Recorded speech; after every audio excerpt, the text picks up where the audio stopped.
Hello. Hopefully you can see me.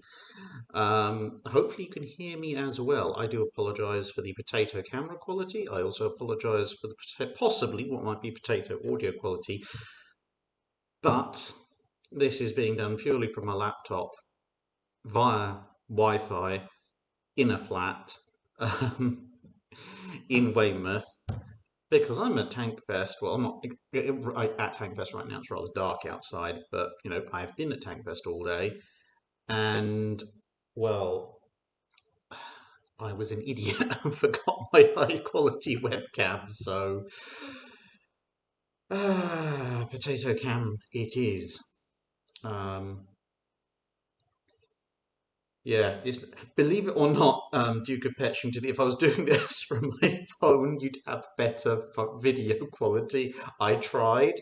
Um, but I have a brand new phone because my old one, the battery died, and I can get brilliant video quality off of it.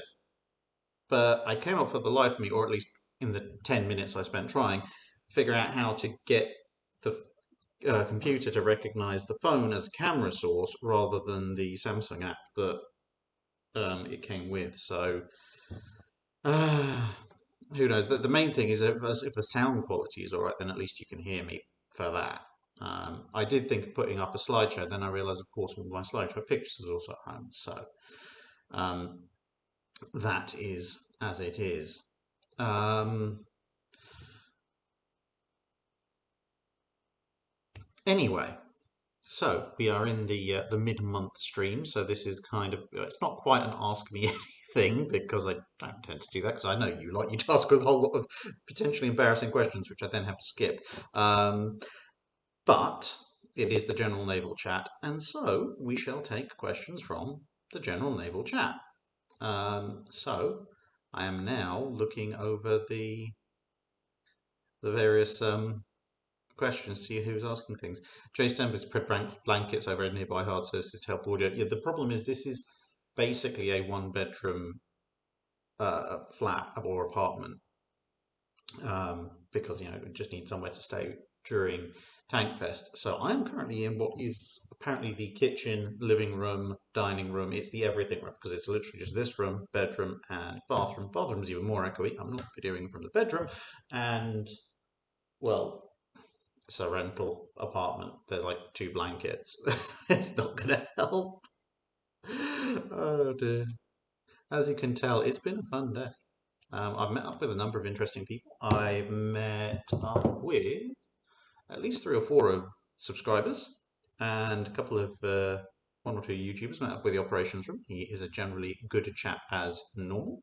Um, the World of Tanks guys are present in a small contingent that they usually have been previously.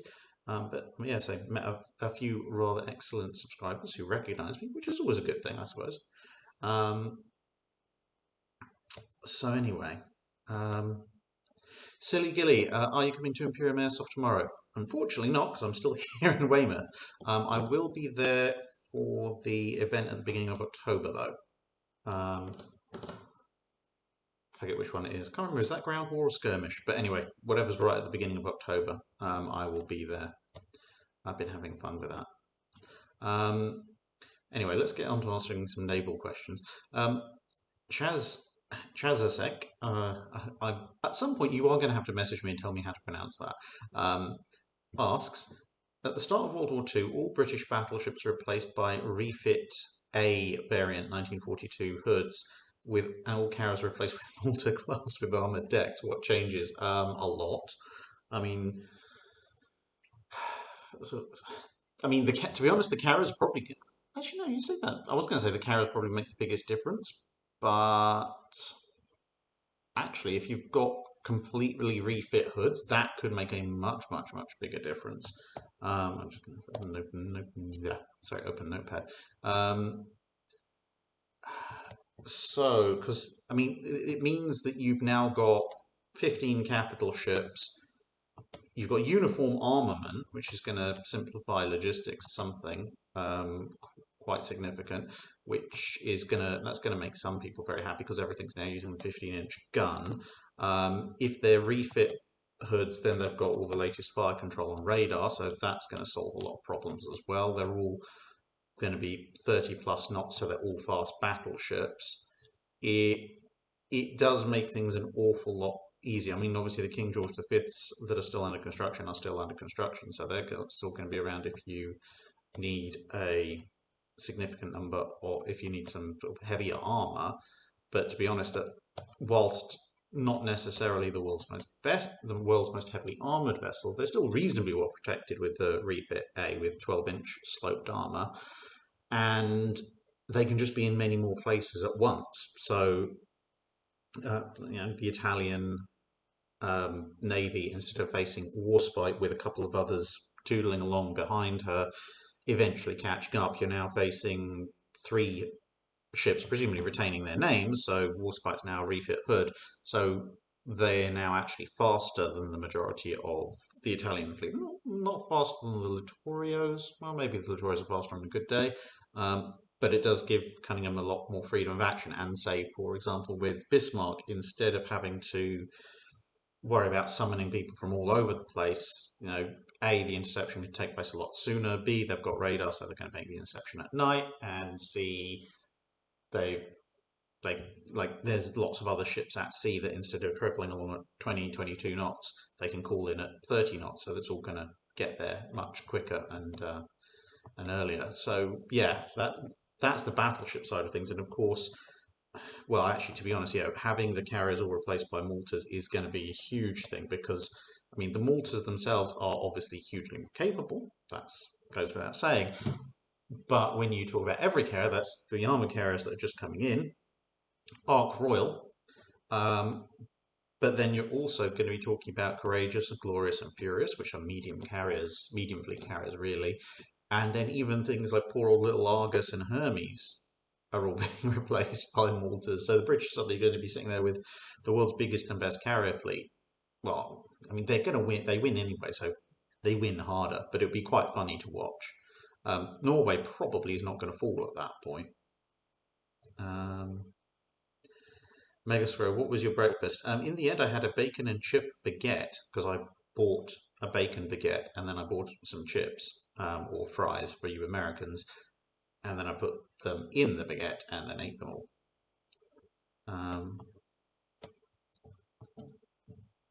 What's going on?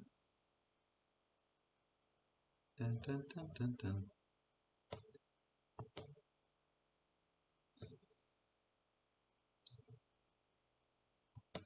USS Grey Ghost, what do you mean by the US Marines crested a ridge and thought there's a battleship? What's this doing here? Also, that the majority of the Japanese forgot where Nagato was. Basically, towards the end of the Second World War, there were a lot of Japanese warships just scattered around random bays, and the Japanese were in the process of burning every record they could get their hands on and disavowing any knowledge of anything that they couldn't strictly get rid of. And a lot of them, although notionally Japan had surrendered, a lot of them weren't talking to the US and other Allied officers who'd landed. And even if they wanted to, translators were in somewhat short supply. So they were sending people around to go and have a look what's going on, etc. And then the party of, I believe it was US Marines, they were just on scouting duty, crested a ridge, as I said, looked down in a harbour, and there's a battleship. They weren't told to expect a battleship. And they were just going, oh, I guess we found Nagato. Yay, we found Nagato. And that happened a few times. I found aircraft carriers and destroyers and submarines just floating around, or in a lot of cases, resting gently on the bottom in harbours that at that point they hadn't managed to either get the position out of the Japanese, or the Japanese were trying to tell them possibly, but no one understood what they were going on about because no one spoke Japanese, at least in that particular liaison point. And something's happening with the chat.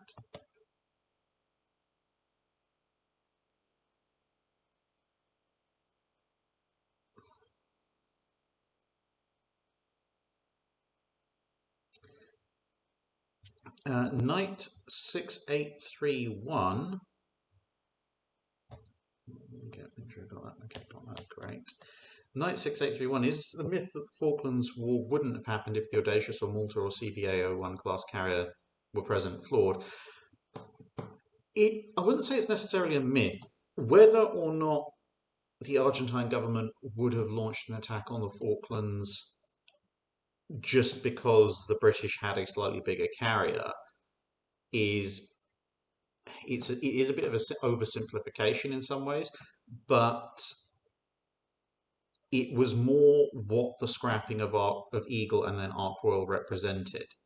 The Royal Navy was perceived to be, or at least Great Britain and the Royal Navy, thanks to the defence policies, was seen to be drawing in, to not want to fight, to basically be reconfiguring itself as the North Atlantic anti-submarine squadron for NATO, and therefore the Argentines just thought, well, they're not going to fight. They wouldn't fight, and they don't have the capability to do so. Whereas retaining a fleet carrier like the Audacious, on paper, by most strategist standards, having Phantoms and Gannets, etc., did give them the capability to fight, and retaining it showed a will to use it, because you wouldn't have a fleet carrier if you weren't planning on potentially using it in overseas expeditions. So it's not strictly the fact that they have carriers. They had Invincible anyway. They had Hermes. It's the type of carrier and what that says to other people about, what your intentions are.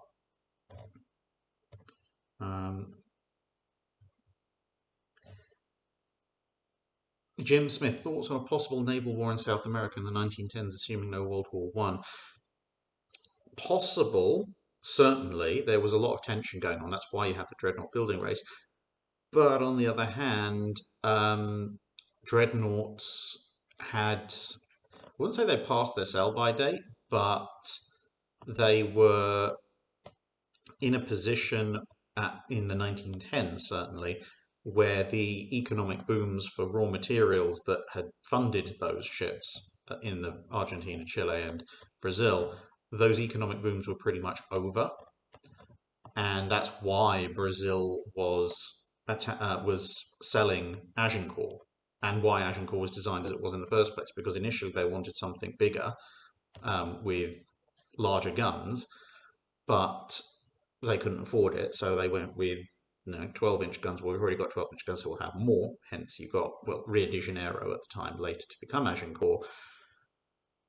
And then they couldn't even afford that, and so up it went for sale. So in the 1910s, mid-1910s, all three nations are going to be a little bit strapped for cash to varying degrees, but at the same time, well, as kind of the Falklands shows, when you have internal problems, like, say, an economic crash, sometimes people get it into their heads that an external war is a good way of uniting people against a common threat that isn't the government.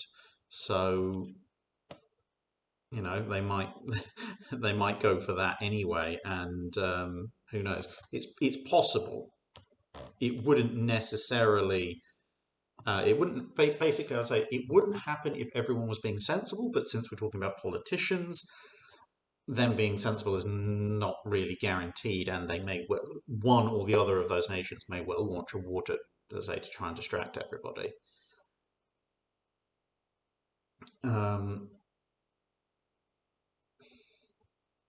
The Legacy says, I'm a traitor for visiting inferior treaded battleship wannabes. Well, I mean, there's a few tanks at Tankfest that are they use naval guns, which is also quite hilarious. I've been taking a few photos of those because, purpose-built land gun tank looks like tank.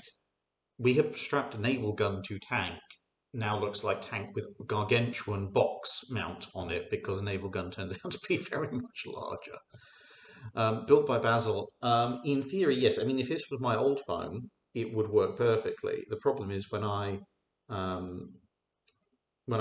use, I'm just looking at my phone now. Basically, every time I try and pair it or link it, it just says, sorry, but yeah, it launches this Dex app, and that app doesn't seem to talk to the rest of Windows. So Yeah. And I'm not about to start messing with the settings in the middle of the stream because it's working. It's not brilliant, but it's working.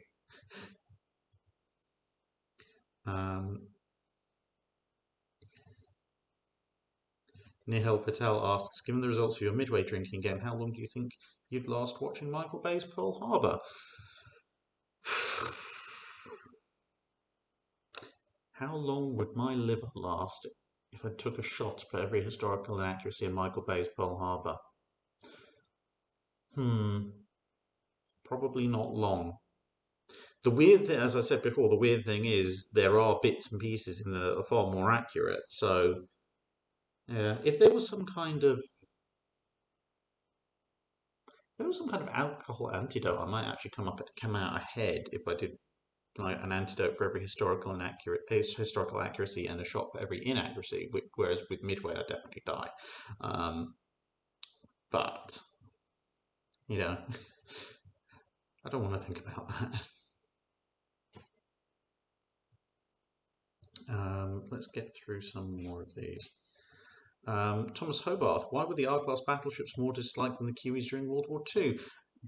They were slightly smaller, and thus they had a smaller power plant, and that meant that although technically their armour was somewhat better laid out than the Kiwis, they didn't have the room for expansion. You could modernise an R and get a more capable ship than they were historically during the war, but you couldn't modernise an R class to get a ship as capable as Queen Elizabeth or Valiant or even Warspite, which was kind of a halfway house compared to Huey and Valiant. And even though Malaya and Barham had basically only went in with their late 20s, early 30s upgrades instead of the full modernizations, they were still a bit faster than the R class, and they were a bit bigger, so they could handle a few more upgrades. With the R class, basically there was no room for expansion, so you'd be sacrificing a lot of things and not getting as much capability out of them, even if you did modernize them, and they weren't. So between not being modernized, not being refitted and upgraded, that significantly, apart from Royal Oak, which of course was the one that got sunk, and early on at that, the R class were just too slow to do much other than bombardment duty and convoy escort for the majority of the time. Whenever you see an R class being sent into a potential combat situation, it's either in a second line role, like with the Eastern Fleet in 1941, or else it's kind of we literally have nothing else that we can send. And they usually end up slowing everybody down, such as in the Mediterranean.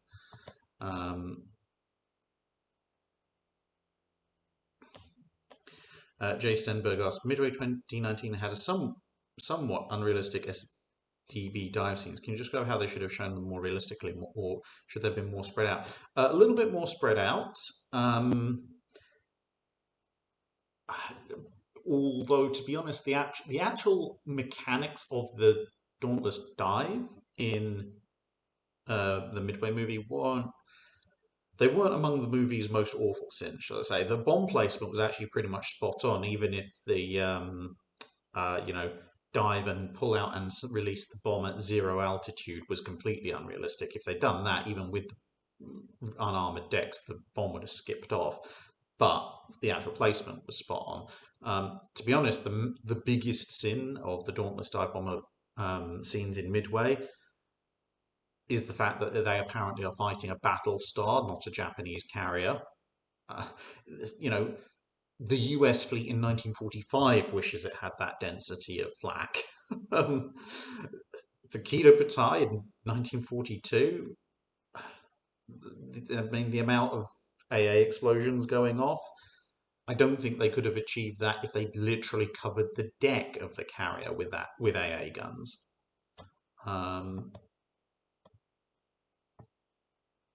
So, yeah, it's just a bit mad.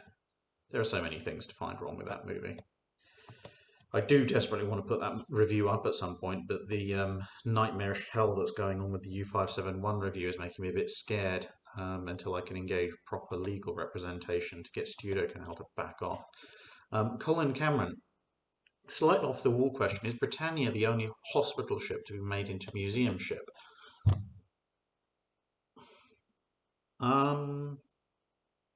Probably. I can't think of any other museum ships that were used as hospital ships that could be made into museum ships, other than maybe Queen Mary, which had the theoretical capability of being turned into a hospital ship.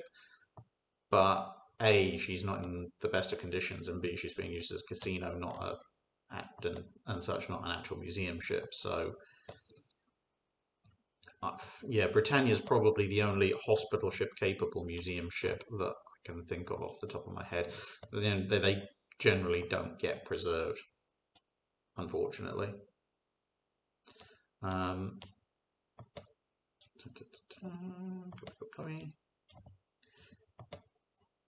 Whiskey Delta Golf, since you're at Tankfest, if you were commanding a tank squadron against a riverine monitor in one of the world wars, what are your chances and what tactics would give you the best chance of victory? Depends which tanks and which monitor I'm going up against. Some riverine monitors are much better protected, much better armed than others, and obviously there are different grades of tank as well. I mean, if I'm taking a Panzer II up against one of the more heavily armored Russian river monitors, it doesn't matter. Well, I'd say it doesn't matter how many, but I suppose if I had enough, I could block the river. But realistically speaking, base model Panzer IIs against a heavily armored Russian river monitor, the monitor's going to win because there's pressure I can do to actually hurt it.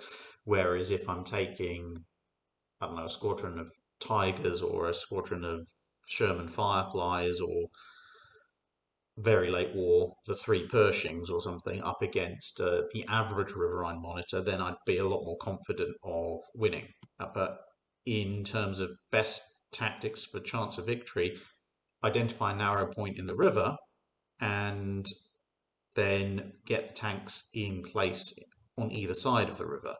Because whilst the bigger monitors did have multiple turrets, it's very difficult to coordinate a fight where you're being shot at from all sides.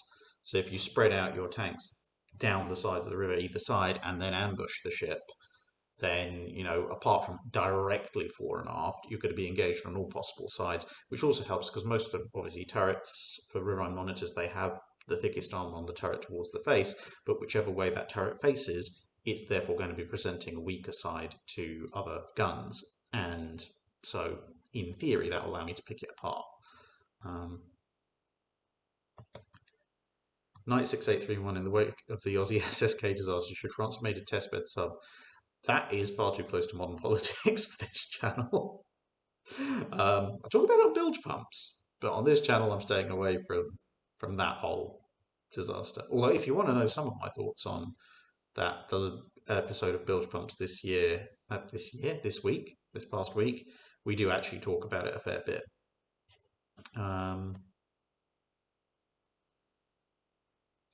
Thomas Hobarth, how many surface raiders did Germany have in World War II compared to World War I, and how effective were they in both wars, and where were they stationed? Germany had fewer surface raiders in World War II compared to World War I overall, because in World War I, technically you can count von Spey's squadron, you've got Emden, Königsberg, a few other random German warships scattered throughout the world, and then all their armed merchant cruisers, and so on and so forth that got out. Whereas in World War II, the surface raiders that Germans had were elements of their capital ship fleet and heavy cruiser fleet occasionally, and the Hilfskreuzer, and that's really about it. So numerically, they don't add up to quite as many, albeit that they, for the most part, were in operation, mostly thanks to the Hilfskreuzer, somewhat longer than the World War I German raiders, although there were the odd German surface raider. Why is someone phoning me? Excuse me. Hello? Hello?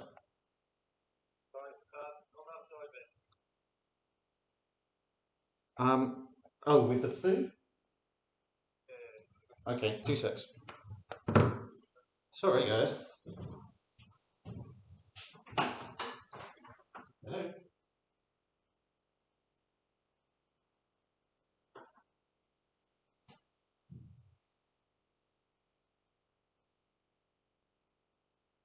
Sorry about that, I thought we had a bell. Oh, sorry, I thought that was where it was.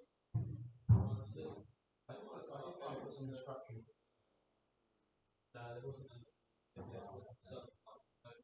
So, enjoy it. Cheers.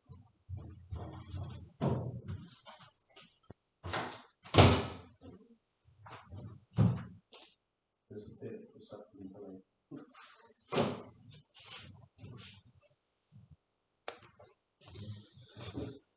I do apologise. That was the food I warned you about.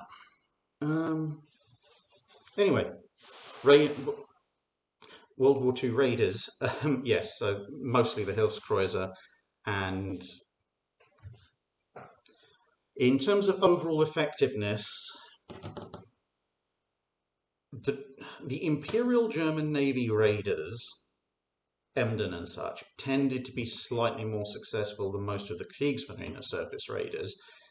But the flip side was that the Hilfskreuzer from World War II tended, per ship, to be somewhat more successful than the majority of the Imperial German auxiliary cruiser surface raiders for World War I.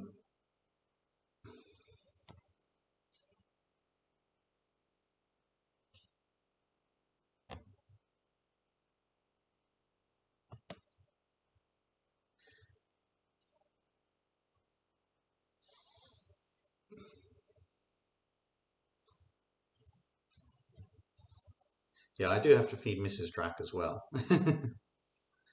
Robert Sewell, can you tell us your opinion of the US four stackers? So the four stackers, actually, I have quite an interesting take on them because, as I mentioned in, I can't remember if it was the Clemson or Wix or both guide, and also in the Destroyer development video, the Clemson and Wix were of a size and scale that they were probably the most heavily armed and most capable destroyers around at the time that they were constructed. It's just that by the time they'd really got going in construction, it was the end of the war.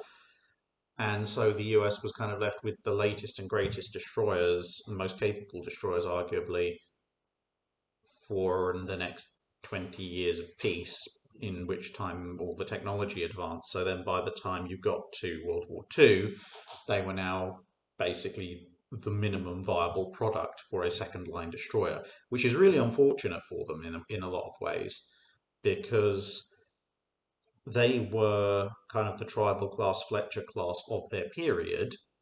It just happens to be that their period was just a fraction too late to actually accomplish anything when they were on top.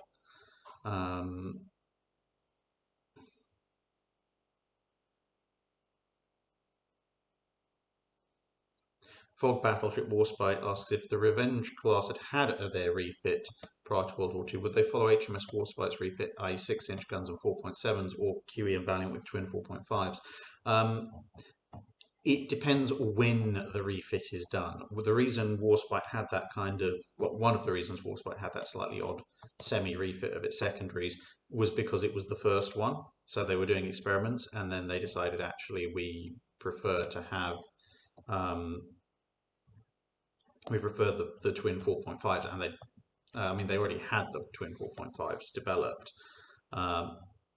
but they decided they preferred them on the Battleship refits, which is why Renown, Queen Elizabeth, and Valiant got them. So if the R's had had their refits first, then you would have ended up with them having probably a mixture of 6-inch and 4.7s, whereas if the R's had gone in after Warspite's refit was complete, then they almost certainly would have had twin 4.5s. Charlie Spur. Funny thing is, tanks started with Britain's naval development department as land ships. Did the Navy have any real say in its development, or was it only nominal? They had some say. I mean, the thing is, the Royal Navy was actually remarkably active on land in World War One. The Royal Naval Air Service, RNAS as it was at the time, was competing with the Royal Flying Corps, but they were actually quite a substantial presence on the Western Front. And of course, the Royal Navy also invented the armoured car. So the Royal Navy, when it came for tanks to be developed, actually did have a reasonable amount of input because they were actually, for the British, pretty much the closest thing you had to an expert on armoured motorised fighting, albeit, I say, with armoured cars rather than tanks. And some of the guns that were considered for armament were also naval-derived weapons. But obviously, as and when everything got going, it became obviously an army project. Although it wasn't without a bit of a struggle, to be honest.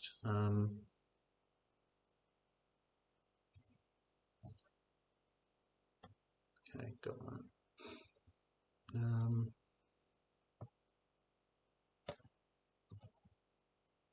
Sorry, just trying to keep ahead of the questions. It is a bit of a bit of a race, considering how many questions you guys like to ask.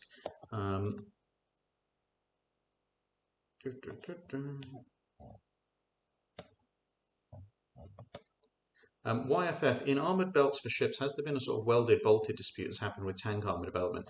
No, for one very good reason, which is that if you break a tank because you shot a massive hole in it, you probably have to replace the entire thing, or at least do a massive refit. If you blow a hole in the side of a ship, unless something catastrophic like a magazine detonation happens, 95% of the ship's going to be fine. Again, assuming it's not some kind of critical hit. So assuming you get home, you might have smashed in an armor plate or two from that hit, and you might have another few further down, but the rest of the ship is there. So you want to be able to unbolt those broken bits of armor plate and replace them with new ones wholesale. And that's what they did in battle. When you look at battle damage, when you look at some of the photos of post-Jutland damage of German ships, for example, you can see quite often where they've removed the battle damaged plates, and there's just an empty space in the belt armor. Now, okay, fair enough. There's also, usually massive holes behind that, which is also something that needs fixing.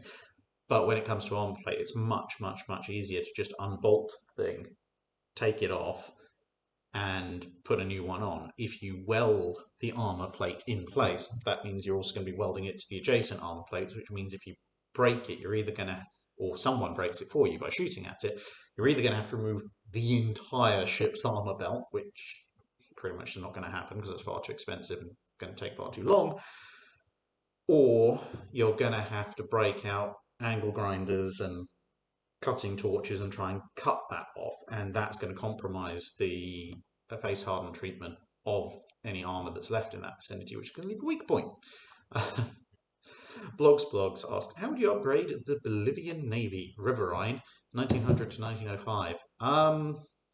Much as I love my second home country, there's not a lot you can do. Bolivia, they have ambitions, but they don't really have the money to match it. If they had money equivalent to their rambunctiousness, they'd be swimming in money, and they'd have perfect amount budget to upgrade the navy. But they really never have. Nowadays, with the stupid amounts of lithium that are present in the Salgar de Uyuni, they might get rich, assuming some foreign company doesn't just come and ship it all out and take all the money, as they have done previously. South American countries' experience of Western powers generally amounts to that much, but nevertheless, now, of course, they don't have a port, although they rent one from Peru, I think.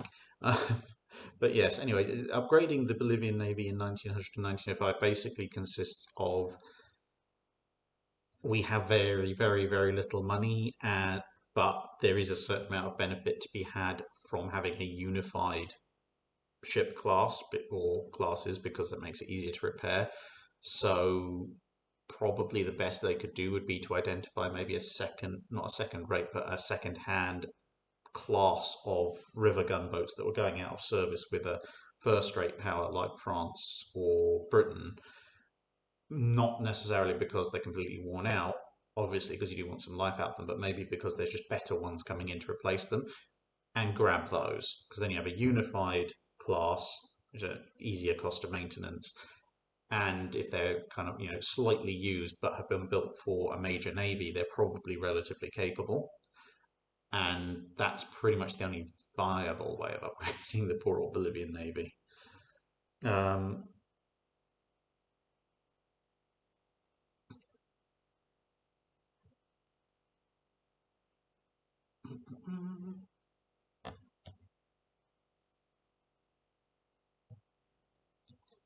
right, copy that.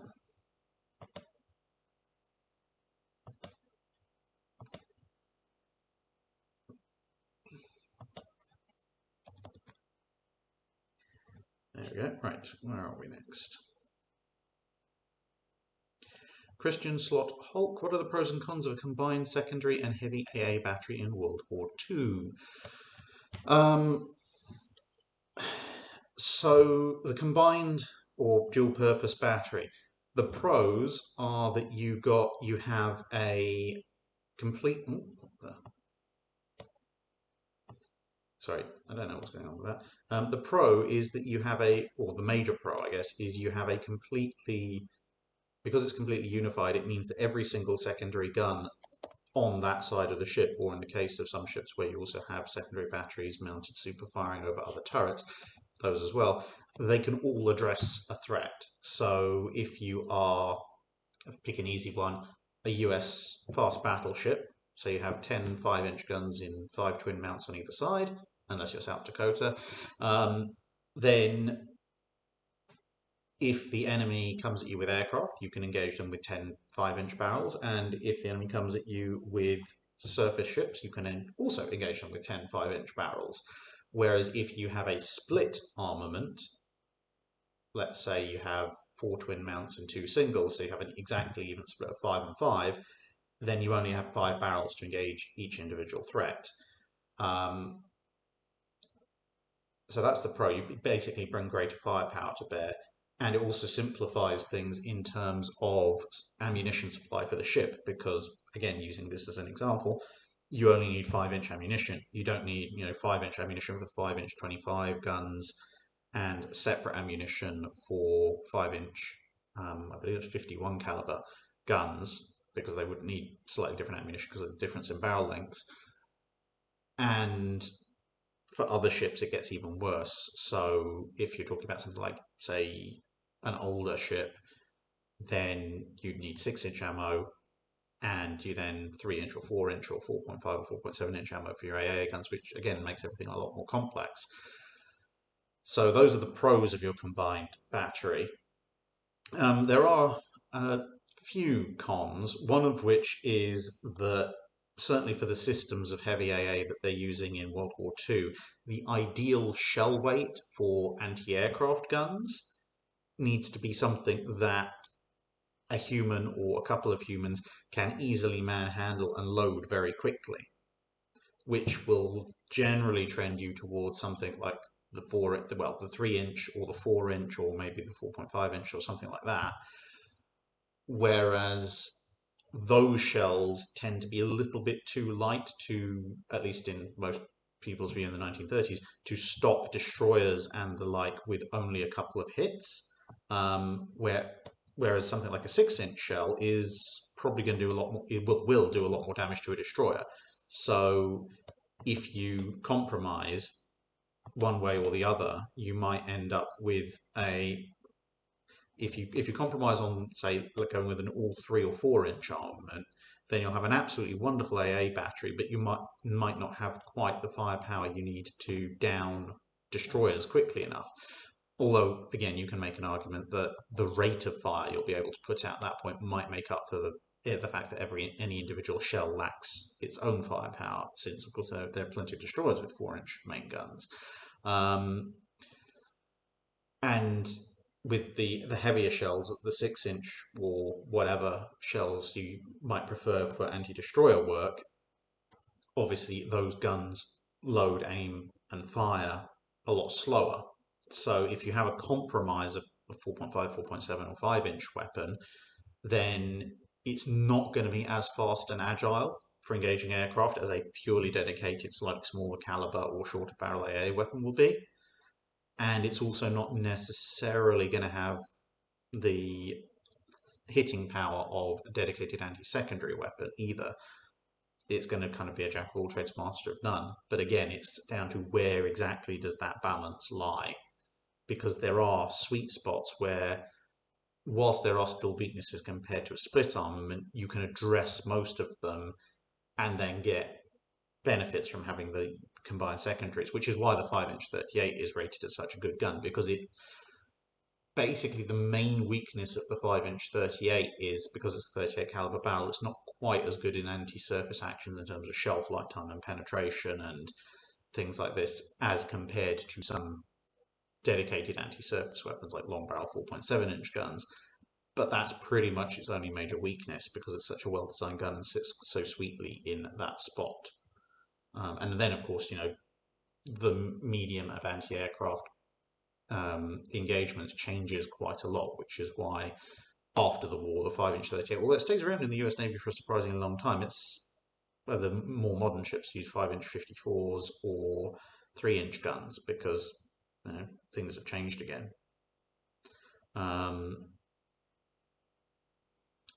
Gulf VR6, does the US build an 18-inch battleship if they aren't restricted by the Panama Canal?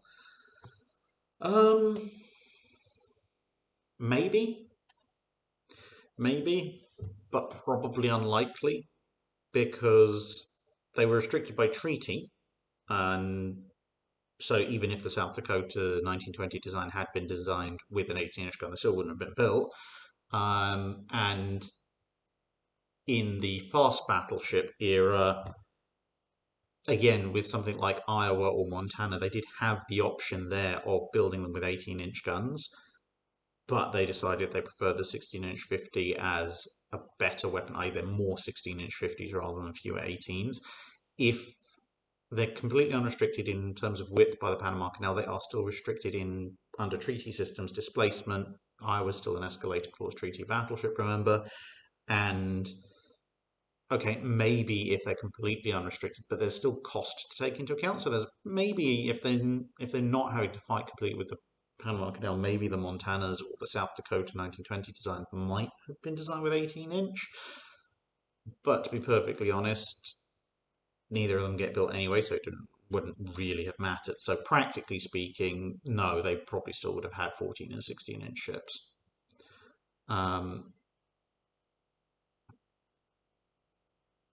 Wayne Lazenby, well, if you can find me, I will be at Tankfest tomorrow from about lunchtime onwards. Nosdormu89, did the US Navy ever have any ships of the line in commission? Yes, they did. I actually have a video about them. It's called I think it's the US Sailing Navy, the Forgotten Fleet, or something along those lines. But yes, I have actually done a video on US ships of the line and the times that they were in commission. They weren't in commission for a tremendously long period of time, and some of them technically never entered commission. Some of them were kind of almost straight into being accommodation ships and the like. But ships like USS Pennsylvania did sail around for a little bit of time in commission during the, what would you call it, the middle of the first half of the 18th century. And a bunch of them were actually surprisingly still around during the American Civil War, or at least for the start of the American Civil War. They just tended to be either because they were big and expensive and not particularly suited for close coastal blockade duty, either retained in secondary roles like accommodation ships, or a few of them got burnt in the retreat from Norfolk. Michael O'Brien asks, HMS Warspite versus USS Enterprise, who had the most impressive or impactful service record? Two very different questions. I think there. Impressive, I think, has to go to Warspite because Warspite fought two world wars, and fought at Jutland, and took some pretty big hits with things like Fritz X's, etc. Impactful, however, is a slightly different one, and I would argue that you could probably make a better case for Enterprise being the more impactful vessel than Warspite. And before you think that's heresy, um, as good as Warspite is, and she is very good, obviously, she is one of many. The British are never down to a single battleship, so um, perhaps some engagements, if you substitute in another British battleship, wouldn't have gone as well because Warspite does seem to have, actual plot armor and really good gunners. So maybe the engagements wouldn't have gone as well, but they would still have happened. There was almost in almost all cases where Warspite was around, you can look on the British Order of Battle, and there was another battleship they could have put in there and said, okay, let's roll the dice and see what happens now. Whereas with Enterprise, there were certain circumstances, especially towards the end of 1942, when they had no other choice. There was literally, hilariously enough, given how things tend to work out on Star Trek, she was literally the only ship in the sector in terms of being an active carrier quite a few times. And even when she was operating, say, with Saratoga during the Guadalcanal campaign, if you look at the US Order of Battle, there's nothing else. If Enterprise isn't there, well, you don't have a carrier because there is nothing even close to her that you can substitute in. Um, so, in terms of the potential impact that would have been generated by her not being there, Enterprise probably has the slight edge, whereas list of achievements, in part just due to sheer long life and in part just due to the fact she, like Enterprise, never seemed to hear the word stop, Warspite's probably got the impressive side of things going.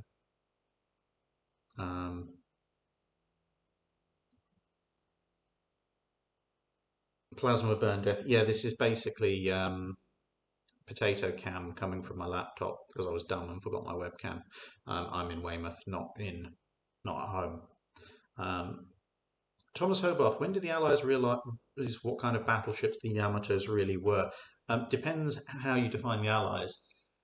There were certain elements of the report. There were certain elements of reports of how big the Yamatos actually were, and how possibly even how big their guns actually were, that were available to certain elements of the Allied war effort during the war. So you could technically say that the Allies, quote unquote, knew the capabilities of the Yamatos probably by about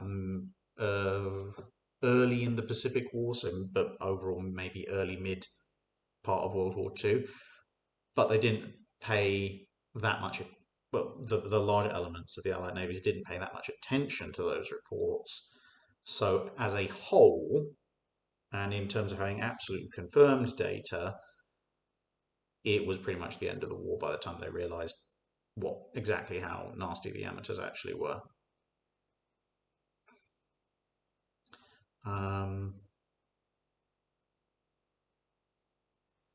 Animal 16365, if the Japanese Navy hadn't attacked Pearl Harbor and went to the Philippines and Guadalcanal direct, how would the standards look profile-wise if they'd never been damaged and rebuilt? The best one to look at in that respect is probably USS Colorado, because she'd been taken into dry dock for a modernization and refit and was actually there in dock in the continental United States when the Japanese attacked, which is why, for obvious reasons, she wasn't at Pearl Harbor itself. And because obviously they had the Pearl Harbor salvage ships to refit and lots of other things to do, the Colorado, although it got one or two minor changes, mostly obviously shocking enough around the anti-aircraft systems, she was mostly kicked out of dry dock with the refit that she'd been planned to have before war broke out. So Colorado in sort of late 42, early 43, that's probably about the profile you'd expect standards to be in if they'd had a peacetime - early wartime no Pearl Harbor quick rebuild, as per what the US Navy plans had been for. William Kiefer. Here at the Carnegie Museum of Natural History, we have a Nile River transport, roughly around 2000 BC. Do you think fighting back in these early days was just people with poles trying to flip the other? No, by the standard of that period, I mean 2000 BC-ish, we do have some records, both written and carved, that show what warships and naval warfare would be like at the time. So there would be a degree of ramming going on. They certainly figured out, missile weapons, i.e., bows, arrows, slings from ship to ship would be a good idea to, kill the other guy before you get into close melee range, and then boarding actions and such. So although some of the techniques would be refined, the actual process of, if you want to call it naval warfare, in terms of missile barrage, maybe ram, and then try and close in to finish with boarding if you have no other choice, that was probably pretty established circa 2000 BC, and as I say, it doesn't really change fantastically apart from refinements to the ships themselves, making them faster, making their rams a bit more lethal, until the introduction of things like artillery. Um,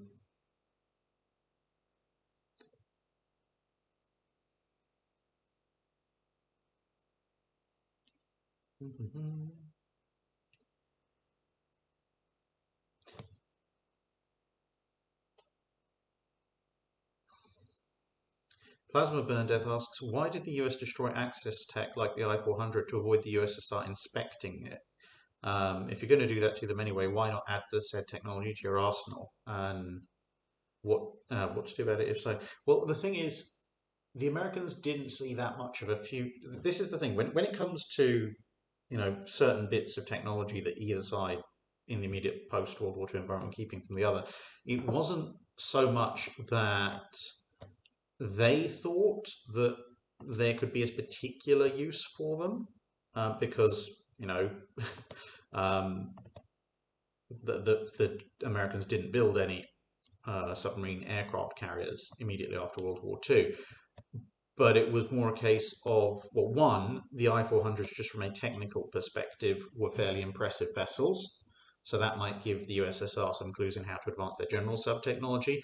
But also, just because you can't figure out a niche for how to use this particular fully developed weapon system, that doesn't necessarily mean someone else won't find a way of using it. And so they'd rather not take that risk. So it's kind of a dual risk of, we don't think we can use submarine aircraft carriers, but maybe the Russians will figure something out, so let's not give them the opportunity to do that. And as I said, they're big, impressive submarines. We probably don't want the Russians to get a leg up on building big, impressive submarines if we can at all help it. I mean, the Russians had a bunch of German subs captured anyway, but, it's the thought that counts.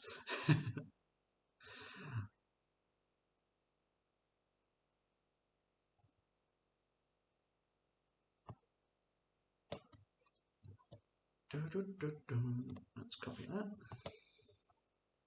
There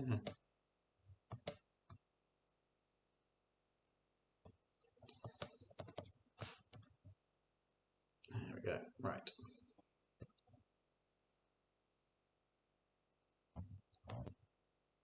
Nihil Patel, have you got a chance to look more at USS Barb's service history? Yes, she's on the list of ships to be given a 5-minute guide. It's just that list is very long. Oh dear. I think because I've got them all notionally, I've got them all on an Excel spreadsheet to be honest. And I mean, we're at what? We're almost at guide 250 at the moment, and I think the 5-minute guide list at the moment goes up to like 870.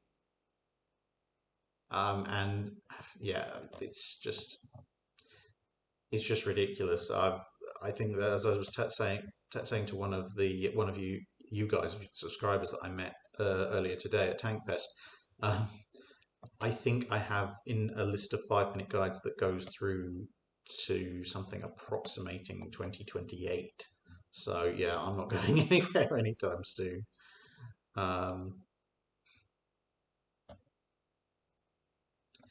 Whiskey Delta Golf. Second Pacific Squadron sinks itself before leaving the Baltic, so Tsushima is never fought. How does this affect naval tactics in World War Two? Sorry, in World War One.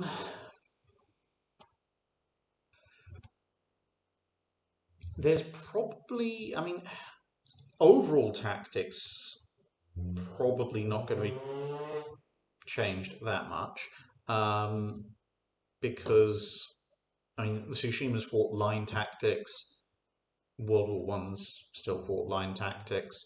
Maybe the Germans might not get it into their head quite as much for the battle turn away because the lack of maneuvering capability and the fact that once committed they had to pretty much sail on or die and ended up dying when those Second Pacific Squadrons involved.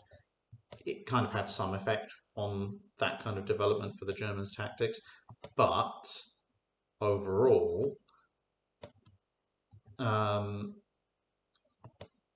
maybe, I suppose, Tsushima did kind of prove that the hail of fire from smaller guns technique was pretty much dead and that big guns were the way to go. So you could say that Tsushima maybe gave a bit of an impetus towards the all big gun ship layout. So maybe the secondaries might have survived a little bit longer, maybe a class or two more without it. But to be honest, the train for the all big gun armaments was already running. Tsushima kind of confirmed and pointed the way for that. But yeah, Tsushima's one of these odd things in that what happens there has a fairly significant impact on World War One in terms of what happens at sea, how people develop their navies. But the actual tactics used in battle is probably the area where it has the least effect.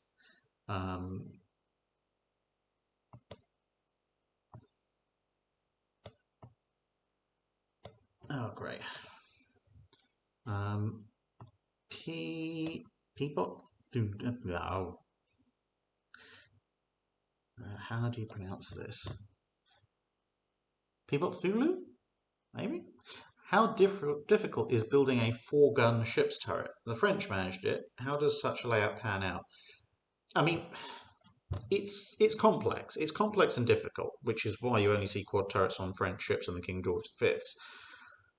Although the British did have some rather interesting plans to stick quad turrets on almost everything else that they could get their hands on at various points in the late 30s, none of which really panned out.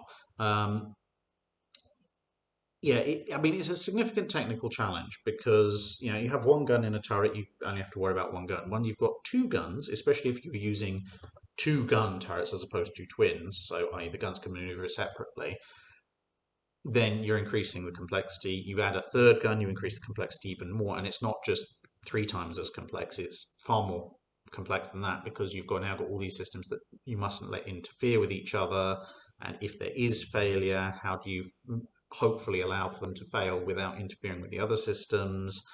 And then you've got the stresses of multiple guns firing and people everywhere and all sorts of things. So it does get exponentially more complex almost. And the 4-gun turret is another step beyond that. So, building a 4-gun turret is easy. Building a 4-gun turret that works is a much more difficult thing. Overall, I think the 4-gun turret has 2 primary uses. One is where you're trying to fit lots of what would of smaller guns relative to what you could actually fit.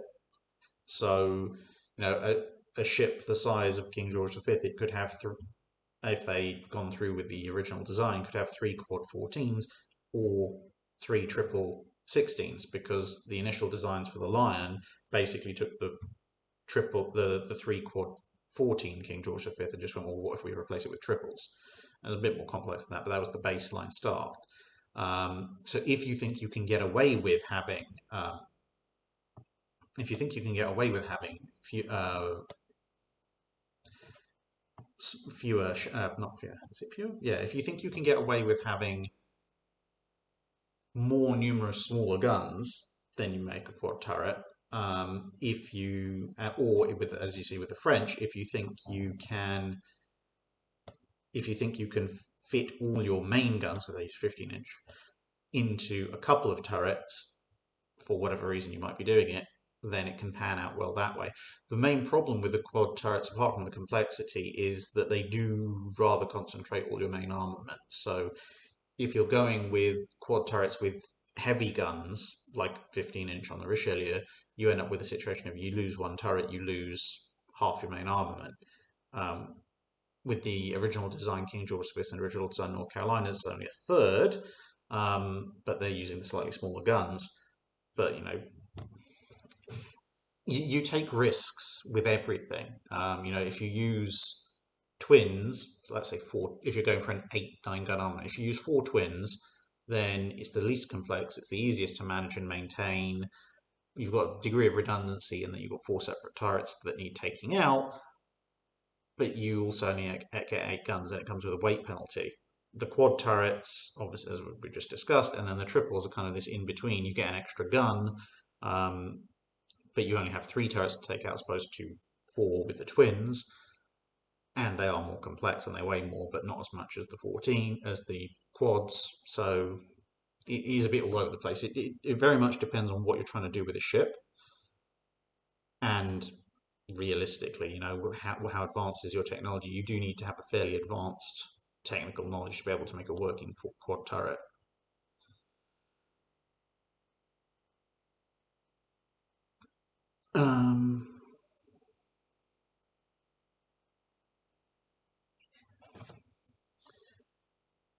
Todd Webb, time-traveling Eastern Fleet versus Center Force. Do the carrying Warspite plot armor win or Yamato 18-inch guns? A time-traveling Eastern Fleet versus, so this is Battle of Leyte Gulf. They're probably going to do worse because Warspite has plot armor, but Warspite, unfortunately, probably doesn't have plot armor to stand up to Yamato, Nagato, Kongo, and Haruna at the same time. And of course, Warspite actually is a battleship, and the 2 armored carriers are actually fleet carriers, so the shell choices that Kurita makes are actually correct in those circumstances. Yeah, technically you could bring the 4 R class into it, but let's not. We want to keep the casualties down. Theoretically, the carriers would be fast enough to escape if they got motoring quickly enough, and there were cruisers and destroyers in the Eastern Fleet that could have tried a Taffy 3 style holding action to let the carriers escape. And, well, to be honest, even Warspite, if it really cranked the engines up, is still significantly faster than the Yukon escort carrier. So the big ships could have probably run quickly enough to escape Kurita's wrath, but if they try and stand and fight, it's not going to end well. Emil asks, which ship should have been saved as a museum and why is it Warspite? Well, of course it should have been Warspite. Warspite's the top of my list for any ship that should have been saved as a museum, although Enterprise is a very, very close second. Really, Enterprise and Warspite should be joint top as ships that should have been saved as a museum. Pretty much the main reason why I put Warspite slightly above Enterprise is because we have no examples of British dreadnought battleships at all preserved.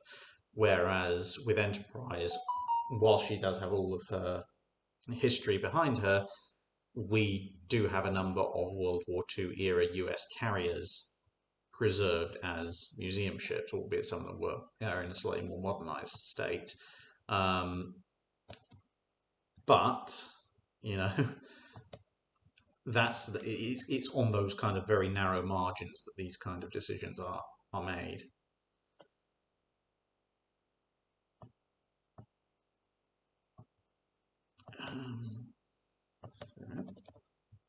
So I'm trying to do all this with trackpad and arrow keys. Lian Wang asks, it's my impression torpedo boats prevented the tactics of sailing to enemy ports and just blasting away at their fleet. But what was the torpedo boat equivalent in the Age of Sail?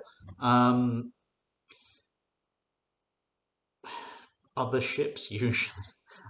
Fire ships in confined harbour environments, and to a certain degree, harbour defence ships. But in terms of the small, fast attack equivalent that a torpedo boat represents, there wasn't really one in the Age of Sail. The deterrents to just sailing in and blasting away at their fleet were have a bigger fleet. And obviously it didn't work out for it. Have fortifications, have fire ships, and have guard ships.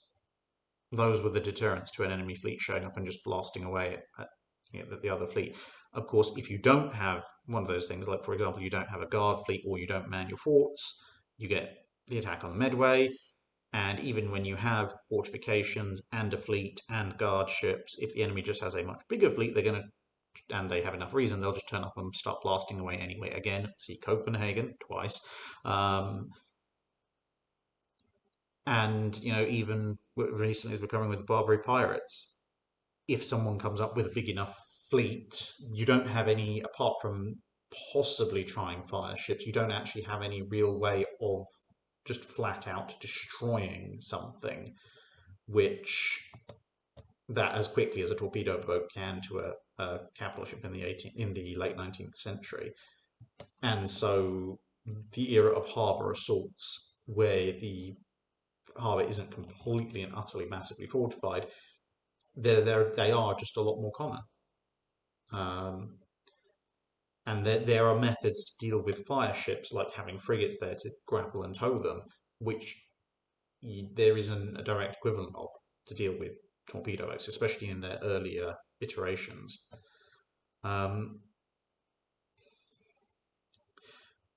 Mark Bass, USS Salem versus Mikasa. Salem.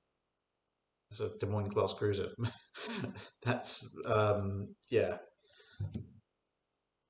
I believe that's the USS Salem you're referring to. I hope it is, otherwise, yes, Des Moines. Yeah, so a Des Moines class cruiser versus Mikasa. I mean, to be honest, Salem probably outranges Mikasa's effective. Well, Salem will outrange Mikasa's effective battle range. Probably flat out outranges Mikasa's guns as well. So it can just chew up everything. I mean, okay, maybe some of Mikasa's armor might provide some protection, but Salem can just deluge the rest in shells, destroy the fire control system, set everything on fire, demolish everything that isn't protected by the thickest armor on the ship, at which point Mikasa's combat ineffective, and then it can close to point blank range where it can deal a death blow even with 8-inch shells. Frank Sposato, would you ever do a video on USS Edsel? Yep, it is on the list to do. How was Tankfest? Tankfest was pretty good so far. I would say I've met a few people, which was interesting. I've had a look at the new Tank Museum layout, which is pretty cool. The weather was pretty nice. I mean, it started off looking a bit odd because everything was covered in fog and mist, but by the time I got out of the museum itself and back out into the open air on my first run through, I think pretty much it had gone nice and sunny and warm, so that was quite nice. Watching the afternoon display was quite good. There's a reduced number of people, obviously, because COVID safety restrictions. They've had reduced number of tickets. That's why they split the display into AM and PM instead of running through the entire day. Albeit, to be perfectly honest, that the reduced number of people does mean you can actually just sit or lie down on the slope and watch rather than have to compete in a scrum to see, which is what you usually have to do. I would say the only two slight disappointments would be the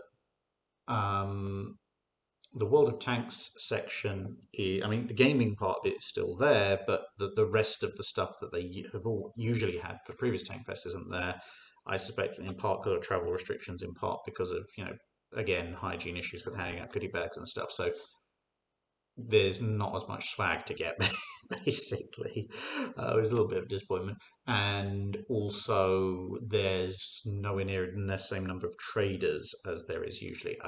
Again, that may be because of limited attendance. So with fewer people, there's maybe not, for the traders who live further away, it may not be worth their while coming to an event with fewer people in it. Or, to be honest, it may well be that maybe a bunch of the businesses didn't survive the lockdowns. I don't know. It'd be very unfortunate if that was the case. But for example, when it comes, I mean, there's plenty of military surplus guys around. There always has been.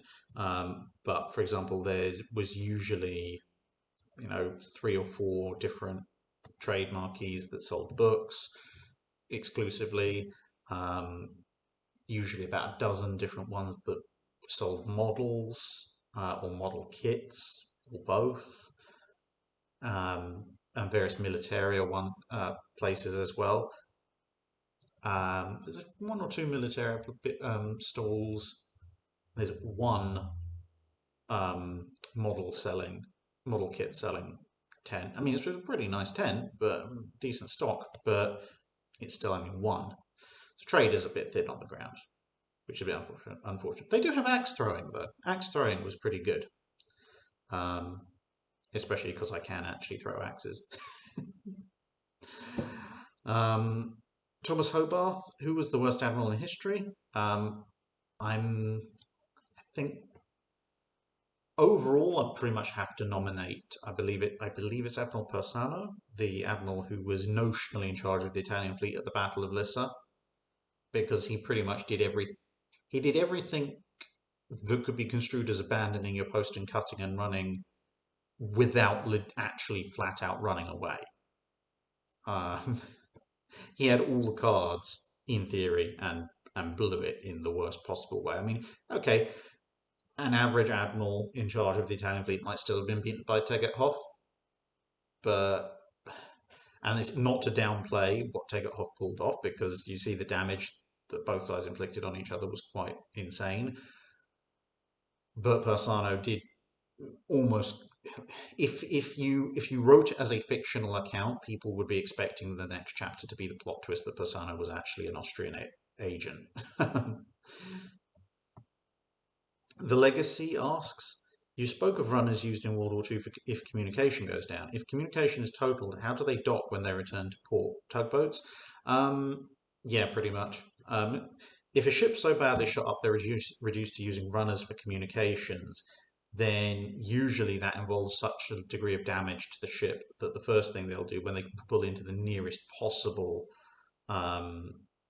safe area, so in Exeter's case, for example, the Falklands, they'll patch up as much as they can. They'll try and restore some forms of communication at the very least, from spare parts and splicing together bits and pieces that are broken, as well as patching up holes in the ship. And then that, in theory, should allow them at least minimal communication capability for getting back into an actual dock. If for whatever reason they have to proceed straight back to a port with a dock, then yeah, it's basically a case of gingerly get yourself into harbour and get as many people tugged on tugs as quickly as possible, because relaying information by runners, you can just about get away with it on the high seas. If you're trying to do the fine degree of navigation needed to actually get to a quayside or into a dry dock, you're using something that's not that. Versus Arch pointing out, Persano was still good compared to the Korean guy who led Admiral Yi's fleet to destruction in the Imjin War.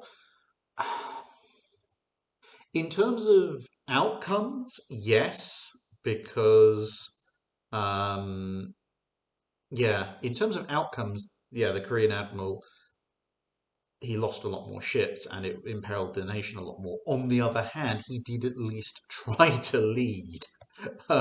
He may have led his fleet to an utter disaster, but he did in fact lead it. Persano didn't even do that.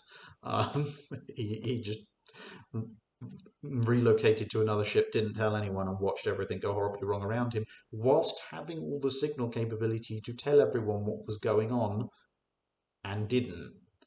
Adam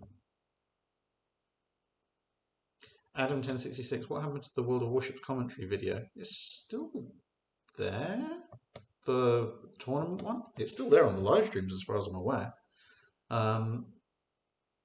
Should be in the live stream list. Let Musashi play. During World War II, did anti-aircraft doctrines exist? Yes, there were quite a number of them. Most of them didn't work because they all had to be scrapped and redone by the various sides during the war. And that can range from everything from how exactly you use different AA guns to what kinds of AA guns you use to which ships do what kind of AA. For example, the British had the idea that one of the reasons they accepted the slightly lower elevations on the, say, the 4.7-inch guns on the tribals was that, the tribals would be sailing with the fleet, and when they're sailing with the fleet, no one's going to spend bombs attacking destroyers when there's cruisers and aircraft carriers and battleships. So you don't need to worry about aircraft coming directly down on your destroyers. You need to worry about the destroyers providing anti-aircraft cover for the capital ships. And for that, a 40-degree elevation theoretically is okay. Turns out this was not in fact the case, and they needed a lot more elevation on the guns.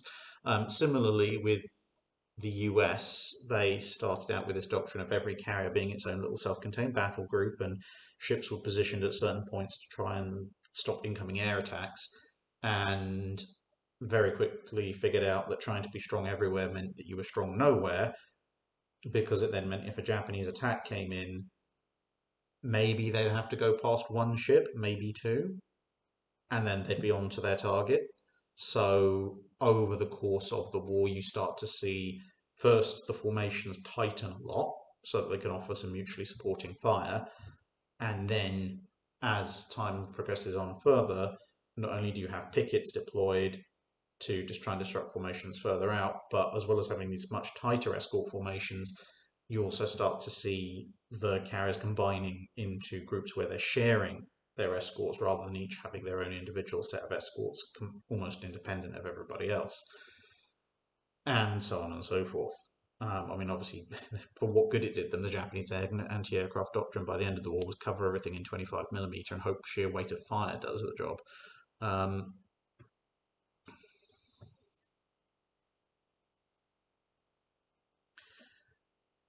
John Hart asks, you claimed on Wednesday that assaulted by Italian Navy battleships would have been more problematic for the Royal Navy than if done by the Kriegsmarine. Why? Because of fundamentally...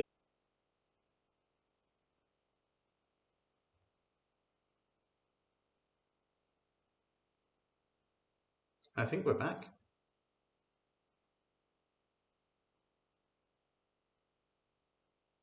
Are we back? Yes. Let's see. Huzzah. Right. Yeah, I don't know what happened there. The XSplit decided it was just going to not broadcast. I have a feeling it's because I'm doing it from a laptop and I'm doing it from Weymouth. Every so often, YouTube's like, hang on a minute, this doesn't fit the profile. He's not usually streaming from here. He's not usually streaming from this machine. Can we have a security check? And that somehow blocks the stream because when I refreshed the software, it also asked me to reconfirm that it was me. Anyway, I was saying about the battleships. So yeah, Kriegsmarine deploys. The Italians can deploy just as many heavy cruisers, in fact, more heavy cruisers than the Kriegsmarine can. But the Kriegsmarine come out with 2 Bismarcks, 2 Scharnhorsts. The Royal Navy can match that. Maybe they can't match it in fast battleships, albeit that if somehow Scharnhorst and Guneisenau survive long enough for Tirpitz to come into service, then actually they probably can. Because by that point you would have had King George V and Prince of Wales in service, Duke of York might just about have come into service, and Hood would obviously still be around. So you'd have probably just about 3 King George V's, and then you could throw Renown, Repulse, and Hood in the situation as well. And whilst you wouldn't necessarily want to throw them into a fight with Bismarcks, Renown, Repulse, and Hood are all perfectly capable of taking on Scharnhorsts. And if the Kriegsmarine came out in force as well, the Royal Navy could for the most part, choose where the fight's going to be. So they can choose a fight where they've got aircraft carriers and the Germans don't have air cover. If the Italians come out, on the other hand, then again, if we're assuming all the Italian battleships come out, you've got 7, and they're all proper battleships. Okay, you can argue the combat merits of a Conte de Cavour versus a Scharnhorst, but it's still 7 instead of 4, and they're going to have more escorts, and it's going to be in the Mediterranean, so they're probably going to have their own air cover from the Regia Aeronautica, at least occasionally. And, you've got three Littorios, the Littorio, Vittorio Veneto, and Roma, as opposed to two Bismarcks. So there's just more of them, and it's just a much worse situation for the Royal Navy, because at that point, okay, the Royal Navy can deploy, in theory, again, to match it, but to match or overmatch 7 battleships is a much bigger ask than to match or overmatch 4. So, yeah. Plus, I say the tactical situation is a lot worse in the Mediterranean for the Allies, because the British having carriers in the Mediterranean, those carriers are potentially vulnerable to land-based airstrikes. Whereas if it's carriers in the North Sea, in the upper North Sea or the Atlantic, especially in the Atlantic, they're not vulnerable to German airstrikes in trying to counter. Jack Miller, can you do an Admiral King style video about Admiral Sir Walter Cowan? Yes, definitely. That is absolutely coming. Sherman 117, if you were in command of ABDA command, how would you keep the fleet going longer than it historically did? Yes, don't worry about the difficult questions. Trying to keep ABDA command going is just going to be hell. The single biggest problem with ABDA command, apart from the fact that a lot of the ships were second line, was that the chain of command and control wasn't quite there, and if it on paper it wasn't that as well respected. So you'd need to have a much firmer chain of command, much more rigorously enforced chain of command, and you probably have to make some very hard decisions, because yes, there are reinforcements that can be brought forward to ABDA command, but this is the fundamental problem. With ABDA command as it is, you kind of have to hold the line. And it doesn't have the ships for that, let alone the command structure issues. If you want to be completely and utterly rational, especially with hindsight, the best way to keep ABDA command intact is to just accept that a bunch of the territories, especially some of the Dutch territories, which is obviously what ABDA command was trying to protect at the time it got completely decimated, are probably lost causes, and just draw your ships back and not necessarily let the Japanese have it, but maybe go after the invasion convoys with small nighttime destroyer attacks and submarine attacks. Keep the bulk of your fleet back. Use that time to redevelop and re-establish your chain of command and get your ships working together, and wait for the reinforcements to arrive. Then you have a much better, more coherent fleet and more ships, and then you might be able to go on some kind of limited offensives.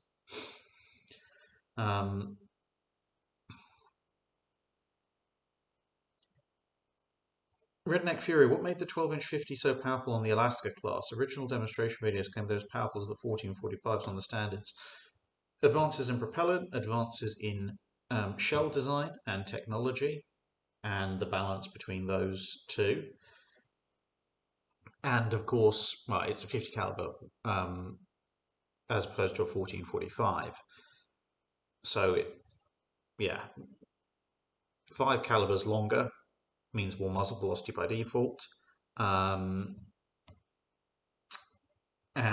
yeah, between the advances in, as I say, propellant and shell technology, they just hit harder and mechanically are better at penetrating. It's not that it changes in explosive composition.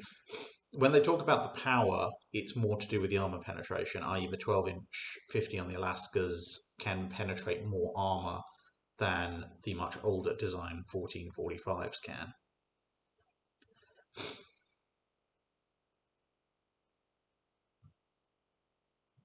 Brian Redmond, did any ocean or coastal warships use tank guns as a primary armament?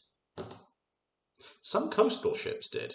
Gunboats, river gunboats, monitors and the like especially in World War II, some of them were equipped with guns that were otherwise normally found on tanks as their primary armament. But the thing is, on land, a tank main armament in World War II, for example, is 75 or an 88mm gun, i.e. 3 inches or just above. That's never going to be the main armament of anything more than maybe a fishing trawler. And they'll probably have more than one of them. Even something like, I don't know, a Jagdtiger with a 128mm. Okay, great. Everyone's sort of going slow hang up. You have one destroyer grade gun. So, so at that point, and there are plenty of 128mm destroyers around, armed long before the Jagdtiger was ever a thing. So I'm going to have to go and find something to blow my nose.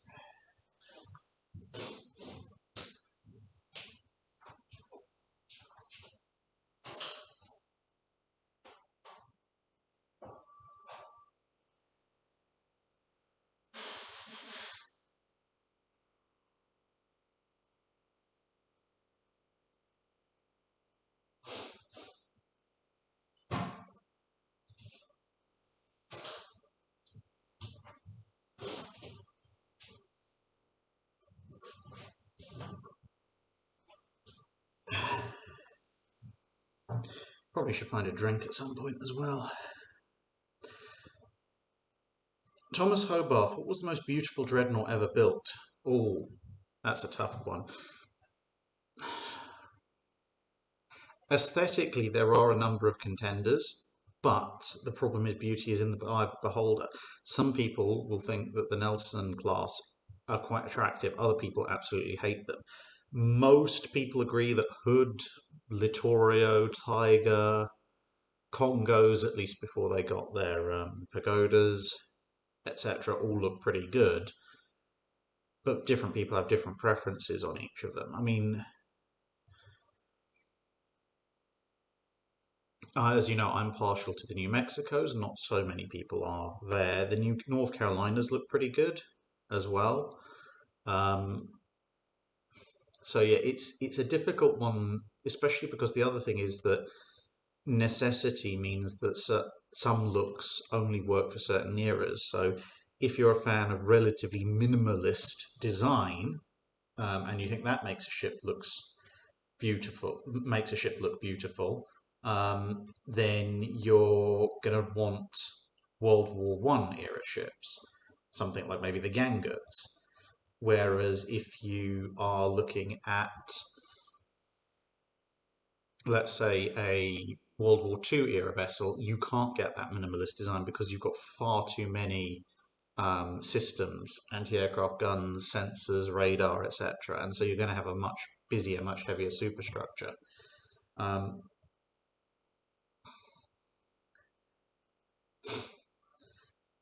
Chazikset, I think again, sorry. I think I've got a bunch of pollen on my face, that's why it's setting off allergies.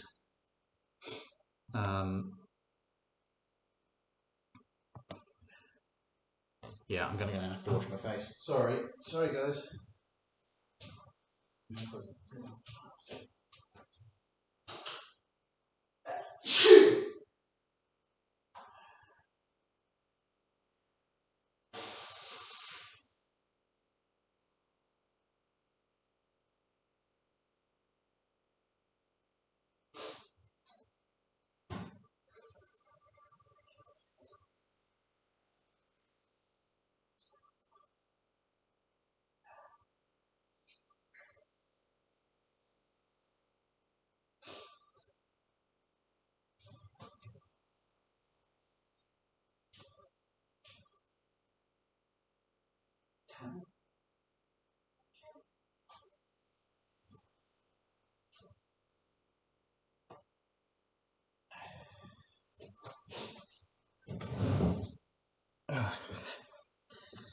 Sorry, I think a little bit of delayed hay fever from Tankfest. I'll have to make sure I take antihistamines before I go tomorrow.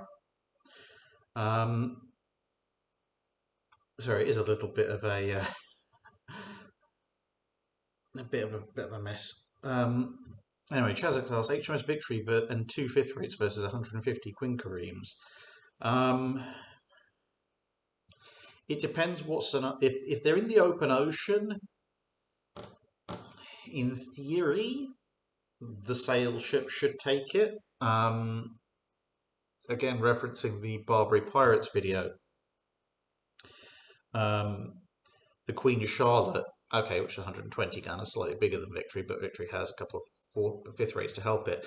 Even in a confined harbour space, Queen Charlotte managed to lay waste to several dozen enemy galleys, and let's face it, Queen Kareem is a little bit of a step up from a Mediterranean war galley, but not a massive one.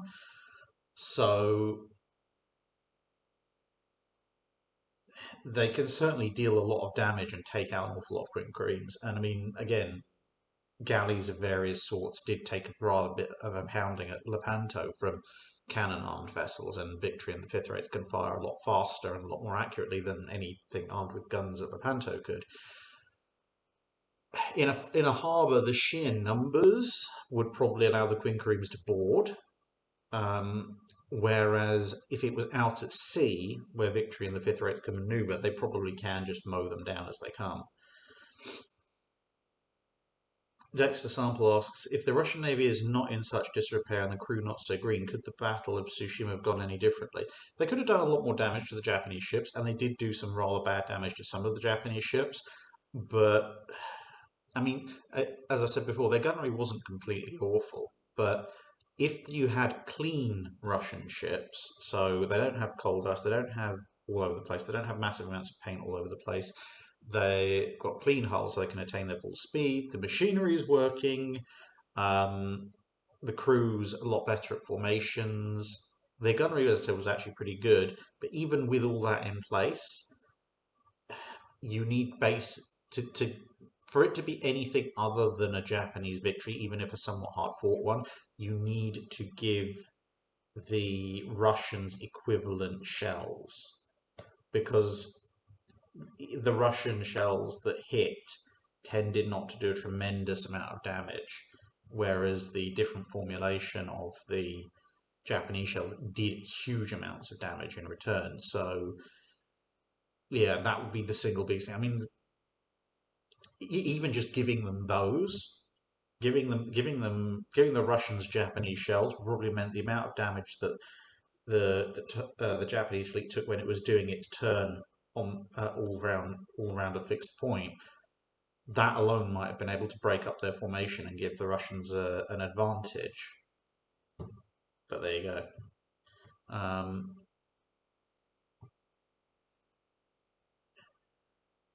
Black Hawk DBZ, Team Plot Armor, Enterprise and Warspite versus the British Home Fleet. How badly does the Home Fleet of World War II lose? Depends on when.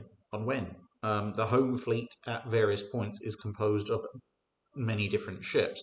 At some points, the Home Fleet has a reasonable number of fast battleships and carriers in it. At other times, the Home Fleet is mostly composed of older, slower vessels. So it could, if you've got Enterprise and Warspite, let's say at the peak of their respective powers, they probably stand a half decent chance of winning against the Home Fleet when it was at its lowest ebb, when they're mostly slower ships that Enterprise and Warspite can just outrun and keep hitting with airstrikes, and then Warspite can finish them off. Whereas if it's the Home Fleet at its higher ebbs, when it's made up entirely of fast capital ships and carriers, then at that point, it's going to be it's a lot harder for Enterprise and Warspite to accomplish a tremendous amount. Cody 85, if you could have preserved any of the surviving Japanese Navy ships from the end of World War II, which would you save? Well, define surviving, because pretty much all of them were on the bottom. It's just they were on the ones that they found on the Japanese coast were on the bottom in very shallow water. purely from a slightly macabre sense of looking at the weird thing, I'd almost be tempted to say Issei or Hyuga, um, because having a battle carrier as a museum ship would be very odd, and it would probably draw a lot of attention, and people would want to come and see it. Plus, the flight deck might make an interesting event stage. But in terms of the historical value, for me personally, it would be kind of a score draw between patching up patching up, I think it's Haruna and or Nagato, one of the two. Um, and also, to be honest, Nagato's the easiest one. So in terms of practicality, take Nagato because it's much easier to refloat and patch up. Although, say from the bemusement perspective, I kind of want to see Issei or Hyuga in there. Bill Galactica has sent a breakfast fund. Thank you very much. I will put that to use. Any plans on doing a video on HMS Hebe and HMS Speedy? Yes, Speedy definitely when I cover Admiral Cochrane, apart from anything else. But yes, they will be on the list. Exactly when, I don't know.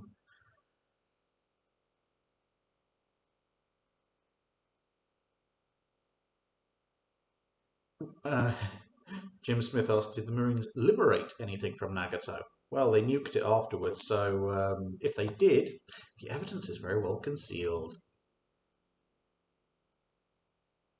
Robert Sewell asks, in the Destroyerman books, Amagi was finished, but because of the treaty she was given 10 10-inch guns. Would that have actually worked?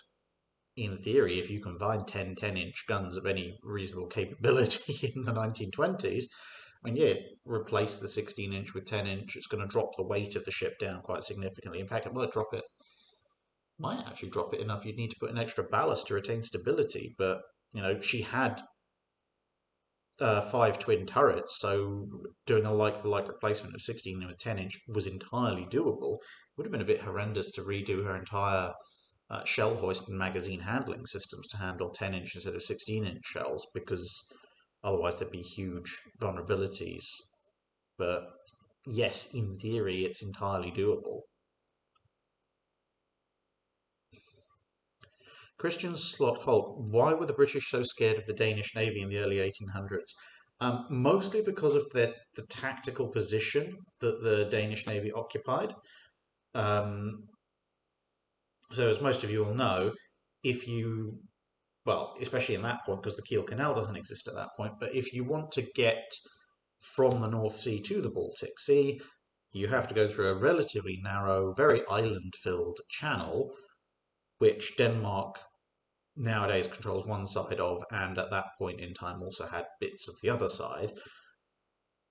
And therefore, for merchant ships, if Denmark didn't want you to go through, then you weren't going through. And for the British, they had, Napoleon-shaped problems to deal with. So they couldn't afford to devote enough ships to have a significant enough show of force to get the Danish Navy to back off if the Danish Navy was otherwise inclined to try and stop British merchant fleets. So they had to, as far as the British were concerned, they had to guarantee that their merchant ships would get into the Baltic unmolested. And that meant that if the Danes looked like they might either be siding with the French, or if they were part of this League of Armed Neutrality, which the British thought was leaning much towards being pro-French, then the British felt they had to eliminate the Danish Navy to keep that trade route open. And the reason why that trade route was so vital was for naval stores, because there was an awful lot of things like mast timber and other naval stores that were coming out of the Baltic, particularly from Sweden. And with the US going independent, which was the other big source of things like mast timber and such, the British only now had one guaranteed source, which was Sweden, which was quite happy to sell to them, because the US, for understandable reasons, at that kind of time period, might decide randomly to stop selling to the British. And so it was a case of, well, if the Danish Navy looks even close to possibly being able to cut us off from our main source of these kinds of very vital naval supplies, we're going to have to take it out. And if it has to be preemptively, then so be it. I've actually just realised why all of a sudden I've had an allergy flare up, and it's, believe it or not, it's not because of hay fever, it's because somebody's left these things, essential oil vaporing sticks, and I've been sitting next to them for too long, and I've just sloshed them, so it's probably going to get a lot worse. Oh well. I'm an idiot sometimes. I should not have done that. Never mind. Thomas Hobarth, why did the US Navy only recommission the Iowas and none of the South Dakotas or North Carolinas? Because the others didn't offer what the US Navy wanted. The South Dakotas were really too cramped, and both them and the North Carolinas were also too slow compared to what the Iowas could offer. The Iowas were bigger, faster, more heavily armed, had more room for adaptation, etc.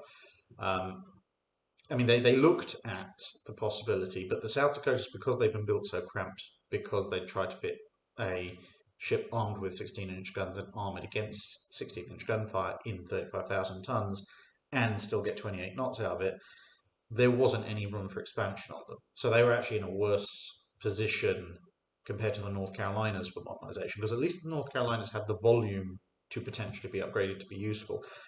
But when they looked at the North Carolinas, they realised that they needed ships to be able to at least keep up with the carriers and the super carriers at the time, and that meant you had to be well north of 30 knots. The North Carolinas weren't well north of 30 knots, and the only way they could figure out to get them that far up to that speed was to remove the aft turret and put in a lot more engine power, which would have been hilariously expensive, and you'd end up with a 6-gun ship. Or you could just take an Iowa, which could do all of that with minimal upgrades. And so the Iowas stayed in service, and the South Dakotas and North Carolinas did not. Stalking Tiger 777, if you could go back in time and watch one naval battle with full camera coverage through drones, which would you pick? I've said before, Jutland, because there's a bunch of obviously naval fights that you'd want to settle, but Jutland, because A, spectacular footage, and B, there'd be a chance to address all sorts of controversies over Jutland. Denmark Strait is high on the list again to address controversies over what happens with Hood, but there's a lot more things at Jutland to cover.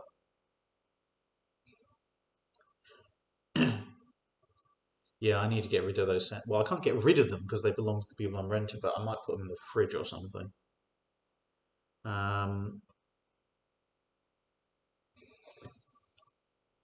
Thomas Hobarth, how long did it take to make the Battle of Jutland series, and how much work went into it? Are there any other battles you plan on making like that? Oh, the Jutland series, that took a long time. I mean, I was working on that script off and on for probably the better part of a year and a half.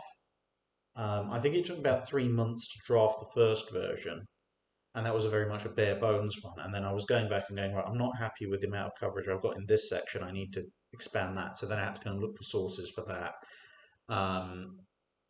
And then revise and revise and revise and revise. And because there's so many conflicts over what happened at Jutland and why, there was also a lot of referring back to primary sources. Because I was actually again discussing this at Tankfest with one of the guys I was talking to. Sometimes, if something's fairly basic, and you look in, let's say, D.K. Brown, Norman Friedman, R.A. Burt, if we're talking about battleship stats, and Siegfried Breyer, and John Jordan, for example, if you look at all their books, maybe Raven and Roberts as well, and they all agree on something relatively basic, like, let's say, number of set guns in a secondary battery, you can probably say that that is actually the number of guns in the secondary battery, especially if obviously you can refer to photos as well. So you don't need to go into Admiralty design documents to work out that yes, in fact, HMS Valiant had 10 4.5-inch guns per side, because you've got a wealth of evidence from reliable authors who say that it is, and you've got photos to reference to.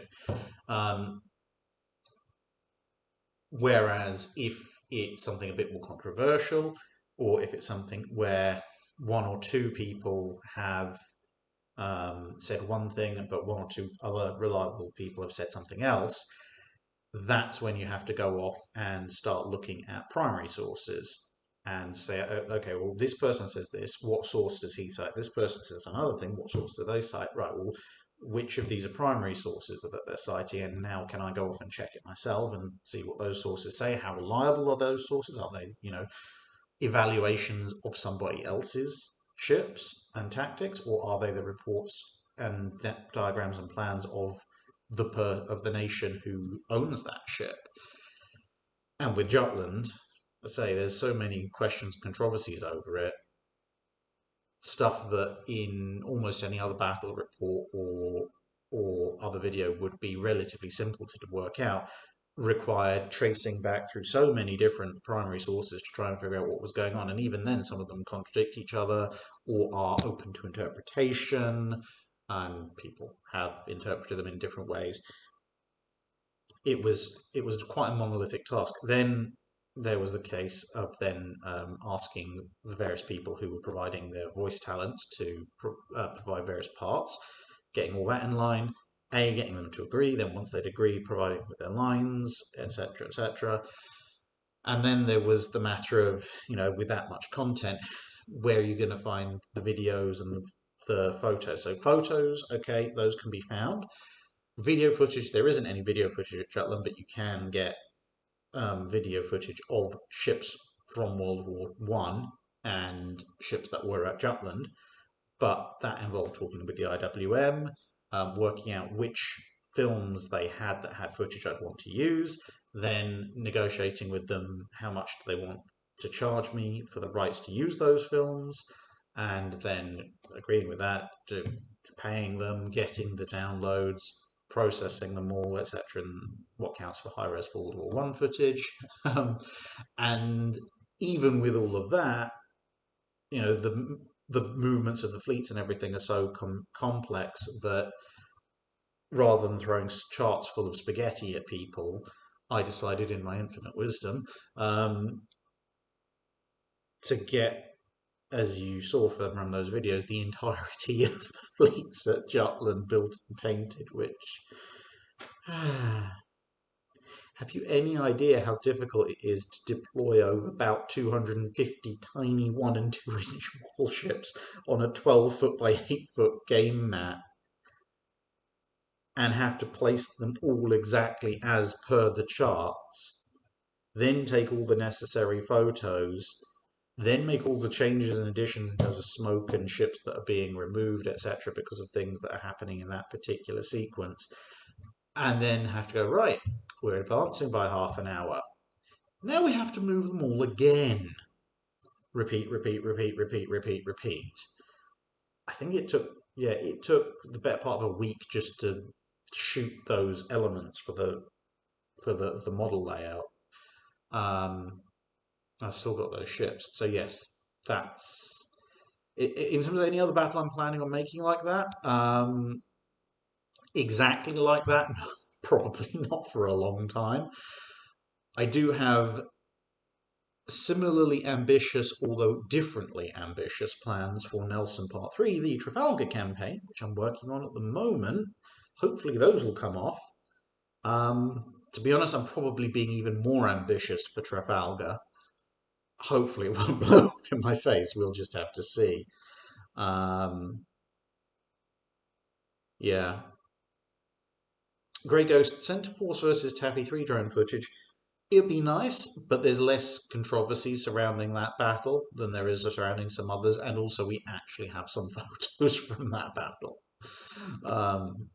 So yeah. Yeah, this is one of the reasons why Nelson Part 3 has been delayed for so long. I want to do it as well as I can, or at least as well as I think I can, and apparently that isn't very ambitious. So that's it.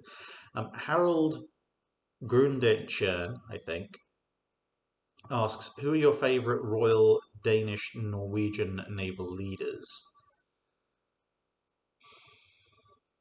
Now, there's a question, because, yeah, one, you're asking me to identify Danish Norwegian naval leaders, which were the best will in the world, probably not the best known outside of Denmark and Norway. And secondly, you're also asking me to pronounce them, which is not going to end well. So I'm not going to try pronouncing them because I don't want a bunch of angry Danes and Norwegians after me. We've done that 1,000 years ago. We ended up with the Dane law. I'd rather not go through that again. I would probably go for, I believe it was a Danish captain who rather politely sent a request over to, I'm sure he's either Danish or Norwegian, but he sent a request over in a battle to use some of his enemy's ammunition because they'd run out.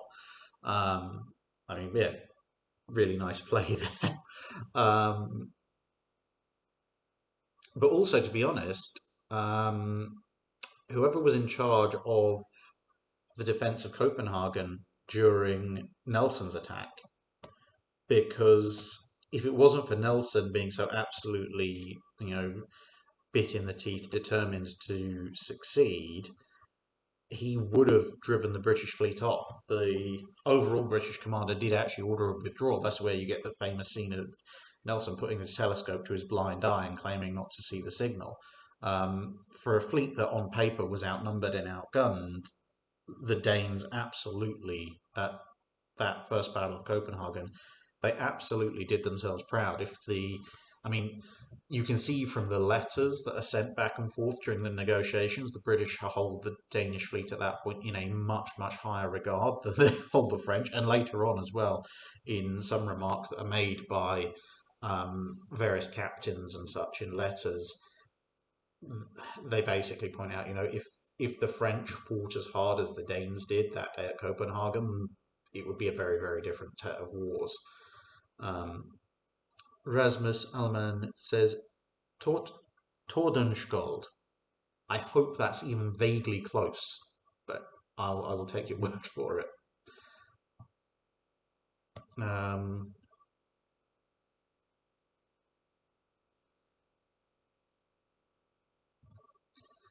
Nihil Patel, would you ever consider working with Indian Spartacus again at some point in the future? Watch this space.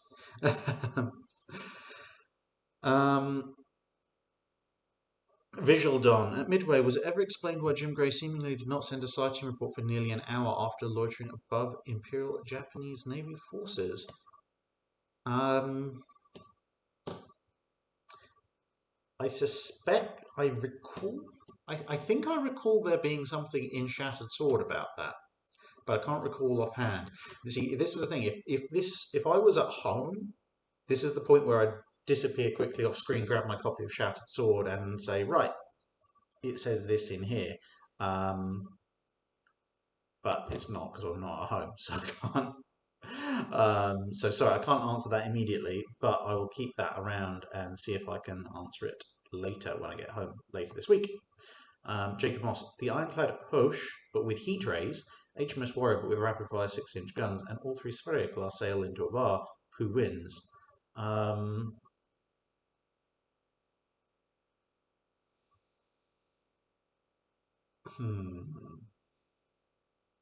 Probably going to go with Hoche because the heat rays would be all-round weapons, and if Warrior's got quick-firing 6-inch guns, by War of the World standards, they're possibly outrange the heat rays, but Warrior doesn't have the fire control equipment to exploit that longer range. Actually, the Sverigers with their fire control do. So actually, the three Sverigers probably would win that because Hoche probably can't get close enough to use her heat rays before it's game over.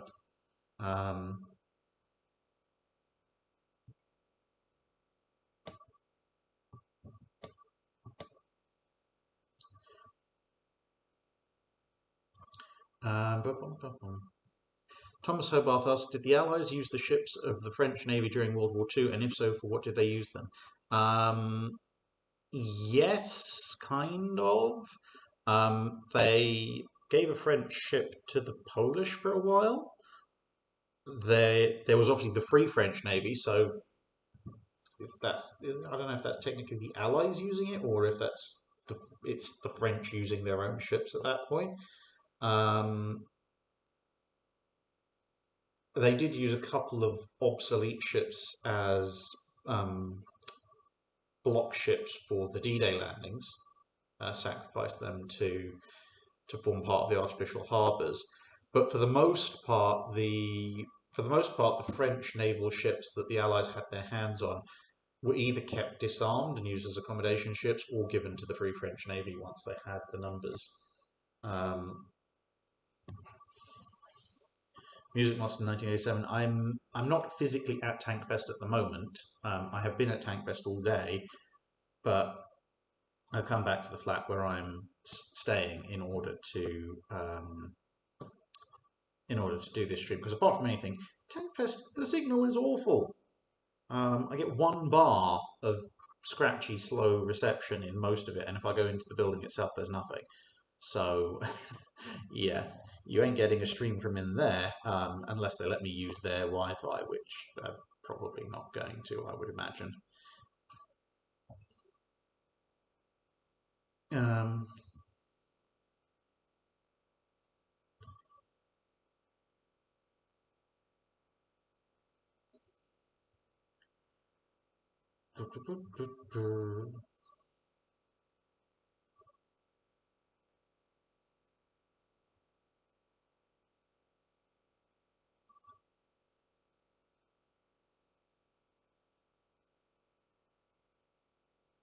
Hang on a second, I'm just going to check something.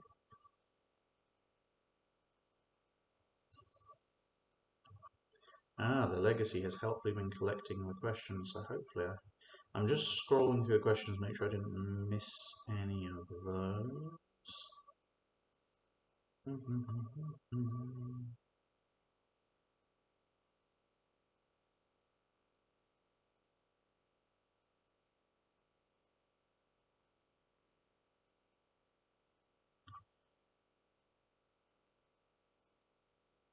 Okay. Apparently I did not. This is good.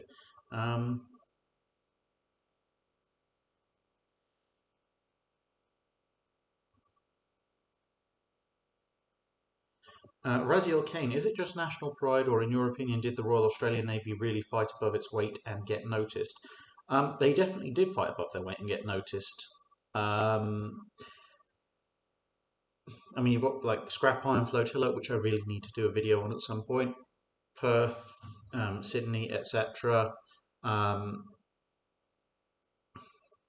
Yeah, I mean, it's obviously easy to make those kinds of claims generally, but this, I'm just going to put these on the weighing sticks. I've decided I'm going to put them sealed away, so I'm not going to be using it. They're going in the microwave. I'll just have to remember to take them out later. Yeah. Basically, the reason why I say the Royal Australian Navy definitely fought above its weight is because it was noted by various British officers, which obviously they were fighting alongside, and senior British officers basically saying they want more Australian ships because they perform so well. So, you know, it's not an internal evaluation by the Royal Australian Navy saying, oh yeah, we did much better than everyone else. It's other people in other services who technically have a vested interest in, you know, showing themselves to be the best, and they're saying, actually, no, these Australian guys are pretty darn good. So, yeah, I think they definitely are very good performers. Whiskey Delta Golf, if the Martians arrive a decade later and are met by HMS Dreadnought instead of HMS Thunderchild, does the battle go better or worse for the Royal Navy? Theoretically speaking, better. Or, I mean, obviously, we don't know exactly what capabilities the Martians actually have in War of the Worlds because H.G. Wells didn't publish kind of like a source book for it all. But ostensibly, given how it's described in War of the Worlds, in theory, the heat ray should have line of sight operation, in which case it shouldn't go any better for the Royal Navy, because in theory, the heat ray, being a directed energy weapon, should be able to reach out to the horizon, assuming it doesn't have massive dispersion issues for whatever reason. But in the books, it only seems to engage within a certain range, and Dreadnought, with its fire control systems, can engage beyond that range. So in theory, Dreadnought could necessarily batter them to death immediately because the tripods would be a fairly small target. But going purely by the book as written, there's nothing to stop Dreadnought just staying out of range and shelling them until it gets a lucky hit.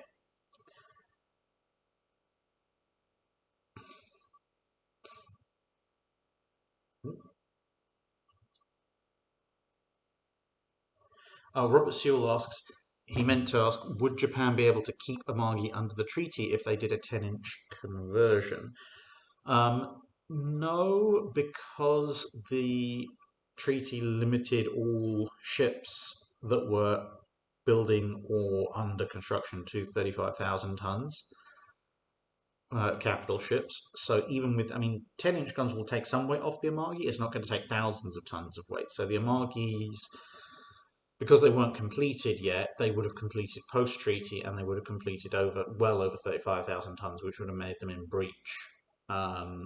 Unless there was a special consideration given to them because a 10-inch armament would be so subpar compared with the 14, 15 and 16-inch ships that everyone else was building. But yeah, so that they might have got some kind of special exemption carved out for them, the same way the Americans did with the Lexingtons, etc. But just treaty as written, no, a 10-inch conversion of Amagi would not be allowed to be kept.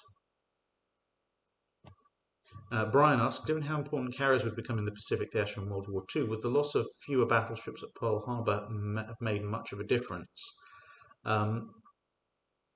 It might have done because, if you have weapons, people feel tempted to use them.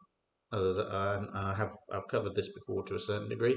The lack of fast fleet oilers was probably the single biggest thing, and maybe losing fewer battleships at Pearl Harbor wouldn't make too much of a difference because they probably wouldn't have had the fleet oilers to take them out anyway.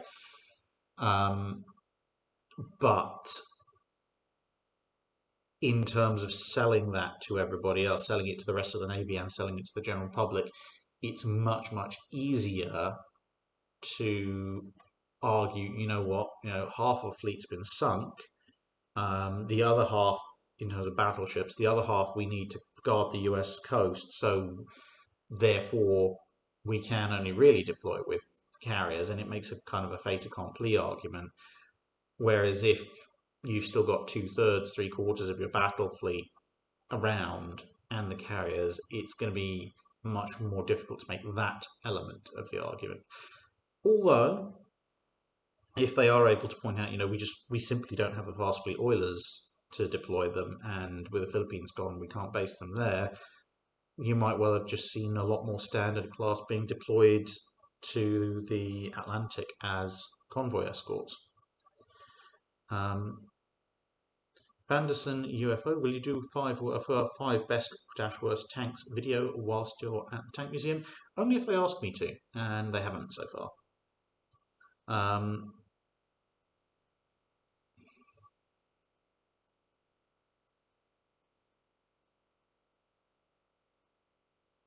What's the high-pitched Morse coding? Morse coding. That's probably that stupid fan.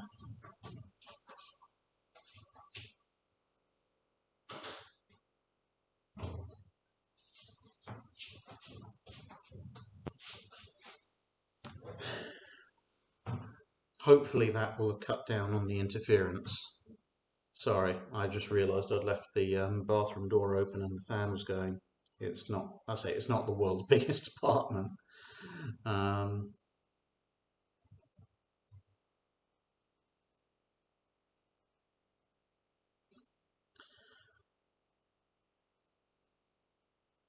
Nope.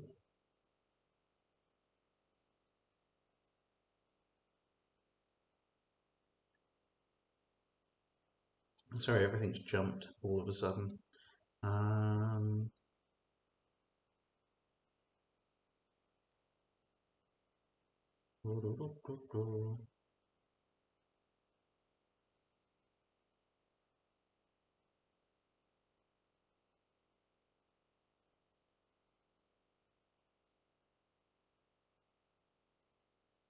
Sorry, the questions just jumped. So I'm trying to get something vaguely close to what I was looking at before.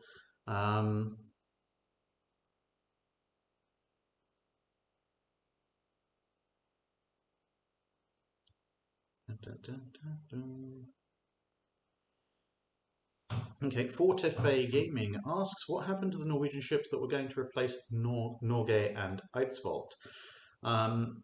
They got taken over by the Royal Navy, as did so many other ships in the First World War. Norwegians did get paid for them, and they became Glatten and Gorgon, one of which caught fire and almost blew up the harbour it was in because they'd added a bunch of bulges to use them as monitors.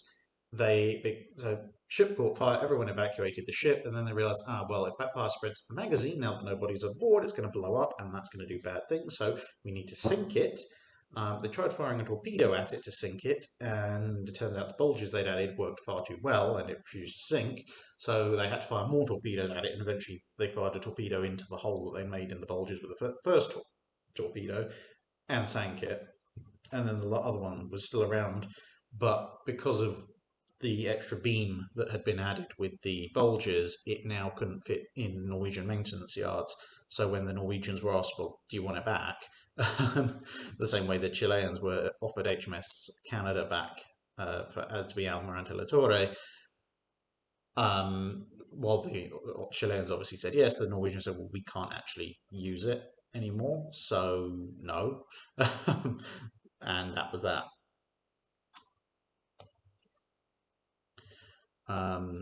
Brazil Kane, as I said before, the current Australia, UK, US alliance and the nuke subs for Australia, I'll discuss it on Bilge Pumps, but for this channel, up to 1950.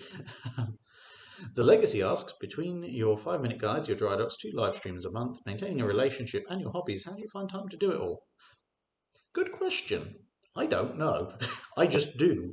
In fact, that's probably the reason why. I don't tend to spend much time thinking about why or the whys or hows of what I should be doing. I just do something. Mrs. Drack, can you hear me? Would you say that's fair? The Legacy is asking, between my 5-minute guides, dry docks, live streams, a relationship. Well, you're still here, so presumably I'm maintaining that. And medieval reenactment, airsoft, etc. How do you find the time to do it all? And I was saying, probably a good chunk of the reason is I don't spend much time thinking about doing it. I just do things. That seems better. Yeah, there you go. Mrs. Drack agrees. Therefore, it is said. It helps to have a live-in administrator. Yes, that's true. Mrs. Drack does kind of administrate and control things occasionally when I need to be told to stop doing something and start doing something else.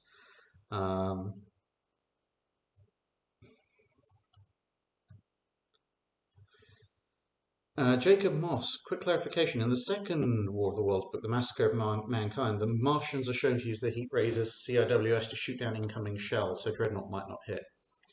Fair enough. Albeit that is kind of second book canon as opposed to just pure War of the Worlds canon. Because they don't shoot down incoming shells in the first book. So yeah, I guess the War of the Worlds expanded universe, Dreadnought is probably doomed, but War of the Worlds original series that should be fine.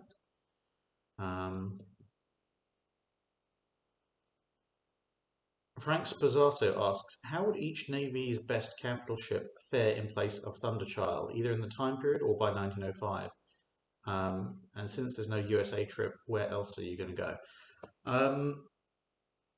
Okay, so Thunderchild was an ironclad ram. It's technically not even the best Royal Navy capital ship of 1900 was technically when War of the Worlds was set.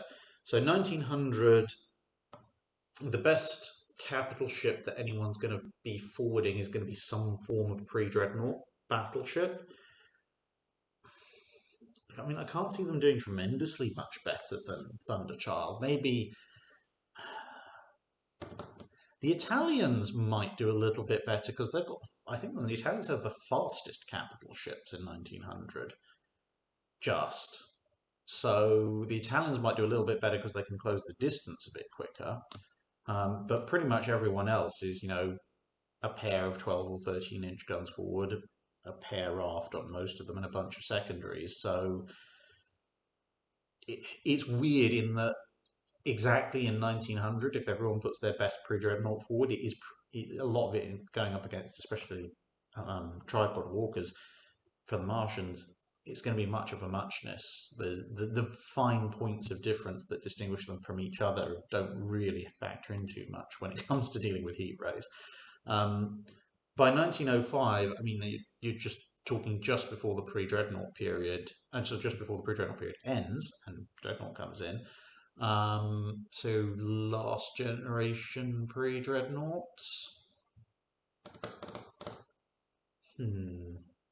It would do well there. I mean, the pre-dreadnought that probably did the best would be Danton, but Danton's not around at that point.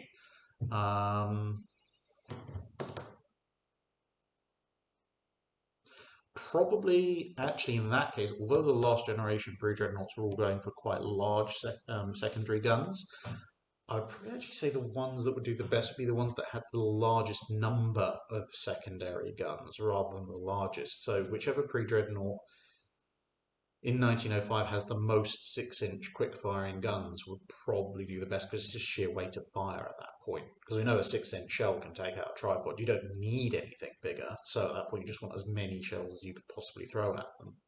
And since there's no USA trip at the moment, where else to go? Well, firstly,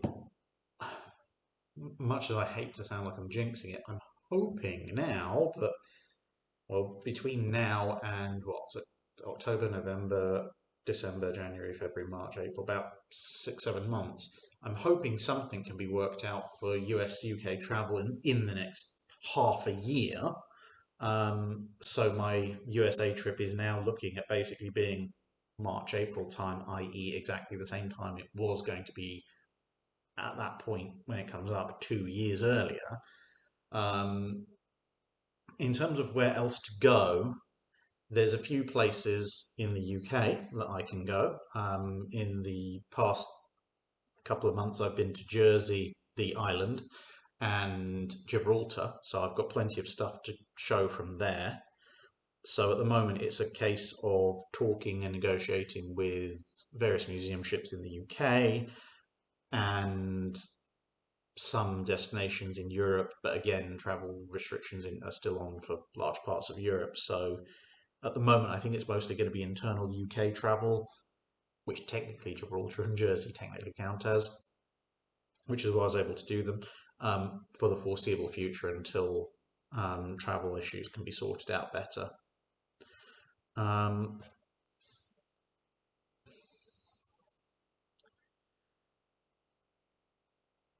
Texas and La Choc. Which warship names would you like to see reused in the war page? And keep in mind, Starfleet had a USS Hornet serving alongside USS Akagi, and Enterprise's sister ship was USS Yamato.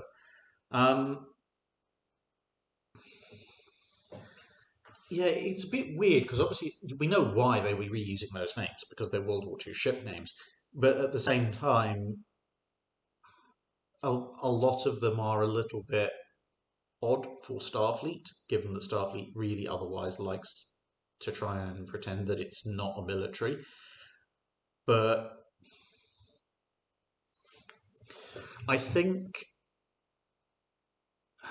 they would, in terms of warship names I'd like to see reused in the war page, I would say the ones that probably fit the Starfleet ethos the best without being a little bit too on the nose are going to be natural location names and qualities. So, I mean, you could have stuff like cities like London, New York, Tokyo, etc. That might work, but they'd be borderline for the Star Trek ethos. And certainly not nation ones like United States, etc., or Japan, Britain, etc. That would be seen as too divisive in, a series where everyone's supposed to be nice and united. But, something like shades of Mass Effect here, things like Kilimanjaro and Everest probably would get used, although they haven't been used in warships so far, at least as far as I'm aware. But, things like Amagi, etc., they're natural locations, so those would be reused. but I think mainly the quality. So obviously, Warspite is fairly aggressive, but then again, they did do Defiant. Um, so yeah, things like Defender, Constellation, that sort of thing. Those could definitely be kept around. Atlas, Victory. There's no reason to not have a USS Victory. Um, yeah, so those kind of qualitative names, I think, would be the best ones to keep around to keep in. They'd be in keeping with Starfleet ethos and also still are pretty cool. Cody 85, how do the Japanese Navy escort carriers compare to those of other navies? They're all right. They're not awful on paper, but they're far too late and far too late, not common enough to um, have a uniform class, which is a big problem for them. Um, Basically, I would say the Japanese escort carriers are probably about on a level with the merchant aircraft carriers and the very earliest, if you like, semi-prototype Allied escort carriers, at which point they're, what, 3.5 years behind. I mean, if you line up something like Audacity up against a very late war Japanese escort carrier, kind of you can find strengths and weaknesses of both ships. It's just the time lag is the main thing.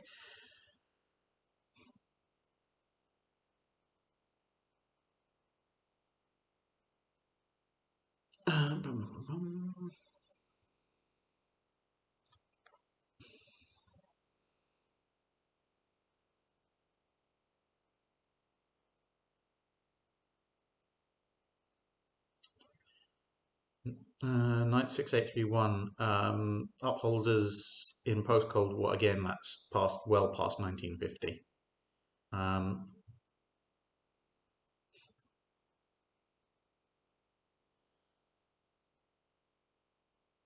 and everything jumps again.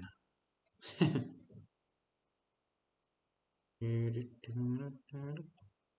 we go.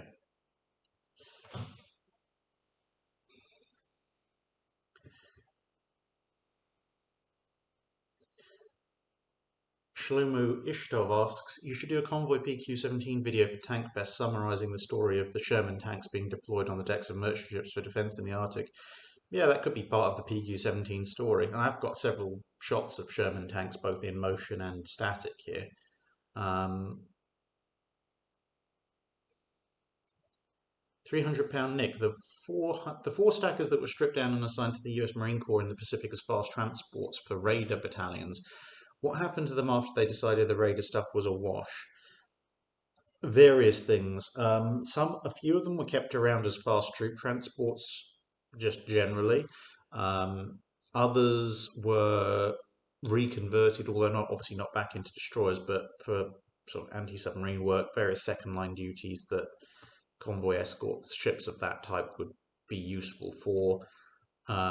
They basically just kind of vanish into the background of secondary vessels for which a reasonably high speed is somewhat useful. As I say, apart from a few fast troop transport versions that were still kept around to help ferry what's ultimately more men than your average landing craft is going to carry, but fewer than troop transport can carry, but can be gotten around a lot faster than either.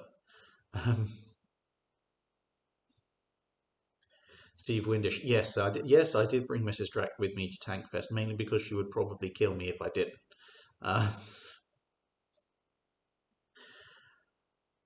Uh, Nihil Patel, does your missus share your interests? To a certain degree, yes. She's interested in naval history, obviously not quite to the extent that I am. She does like history generally. She goes airsofting with me. I'm very careful to make sure she's always on the same side as me because she does know my weak spots. Um, she does also do reenactment with me. So yes, we do have a lot of common shared interests. Shockingly, that is one of the reasons why we are in fact married. Um, I would say about the main interest that we both share, where she's probably actually even more into it than I am, is shooting actual real guns, because she's from South Africa, I'm from the UK. Need I say any more about which of the two of us is probably going to have much more reason to learn how to use real firearms? Um, Thomas Hobarth, what was the main task of the US Atlantic Fleet during World War II, and which capital ships were assigned to it? The main task of the Atlantic Fleet varied. At times it was partly a training dash working up fleet, where newly constructed ships would get their issues sorted out before heading over to the Pacific. It was also very heavily involved in convoy escort duty, and when you had the war in the Mediterranean going on, and it was involved in running supplies there, Operation Torch, the landings there, um, for a while, helping to escort the Arctic convoys. There's a whole range of things that the Atlantic Fleet did, and the capital ships assigned to it varied with that. So ships like Texas and New York spent a good chunk of their time assigned to the Atlantic Fleet, but other ships rotated in and out. So Washington, for example, was assigned to the Atlantic Fleet for a while before she was reassigned to the Pacific Fleet. South Dakota, Alabama, they were with the Atlantic Fleet for a while as well. Ships, Massachusetts as well, they were assigned and then cycled out to other places. So there was no, there were very few ships that spent all their time with the Atlantic Fleet, especially because toward the end of the war, even ships that spent kind of 95% of the US's involvement in World War II in the Atlantic Fleet, well, there was no need for them to be there anymore, so they tended to be shuffled off at the last minute to help with some shore bombardment duties in the Pacific.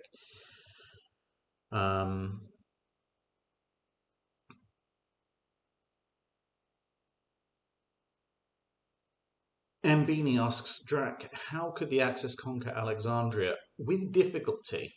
I mean, again, it's one of these things where on paper you you could do it if you won enough battles, but that it was that fundamental contradiction of the Desert War of each side going back and forth, are largely getting checked at the point that they overextend their supply lines, and then later on, obviously, when the Allies start to win the desert campaign, it's in part because they've just built up their supply lines as much as they humanly can. And there's a lot more of them, there's a lot more resources available, so eventually they just have the sheer logistical might to push through barriers that weren't there, that sort of were insurmountable to a certain degree before. Plus, they just have a lot more units. So, if you can supply 100% of your units at your base and 50% of your units 500 miles from your base and 10% 1,000 miles, although the distances aren't quite that big, but you get what I mean. If 100% of your units adds up to, let's say, 100,000 men, and then at the other end of the logistics tail where you're knocking on the enemy's base, you can sustain 10,000 men. Okay, well, you probably won't win then. But if you now have 300,000 men and you can now sustain 30,000 men, you have a much better chance, especially because a lot of those earlier battles where you can bring even more men to bear, you probably have crushed a lot more of the enemy's forces.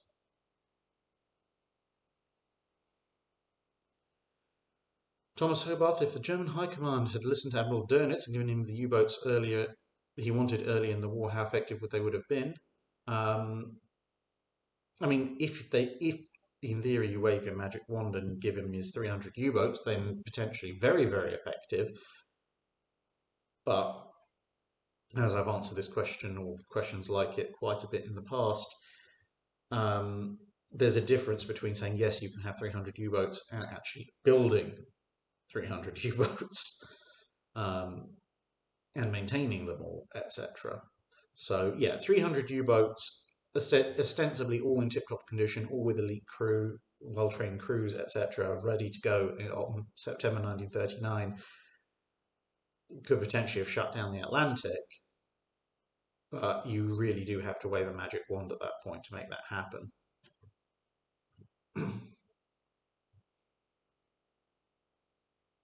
Um,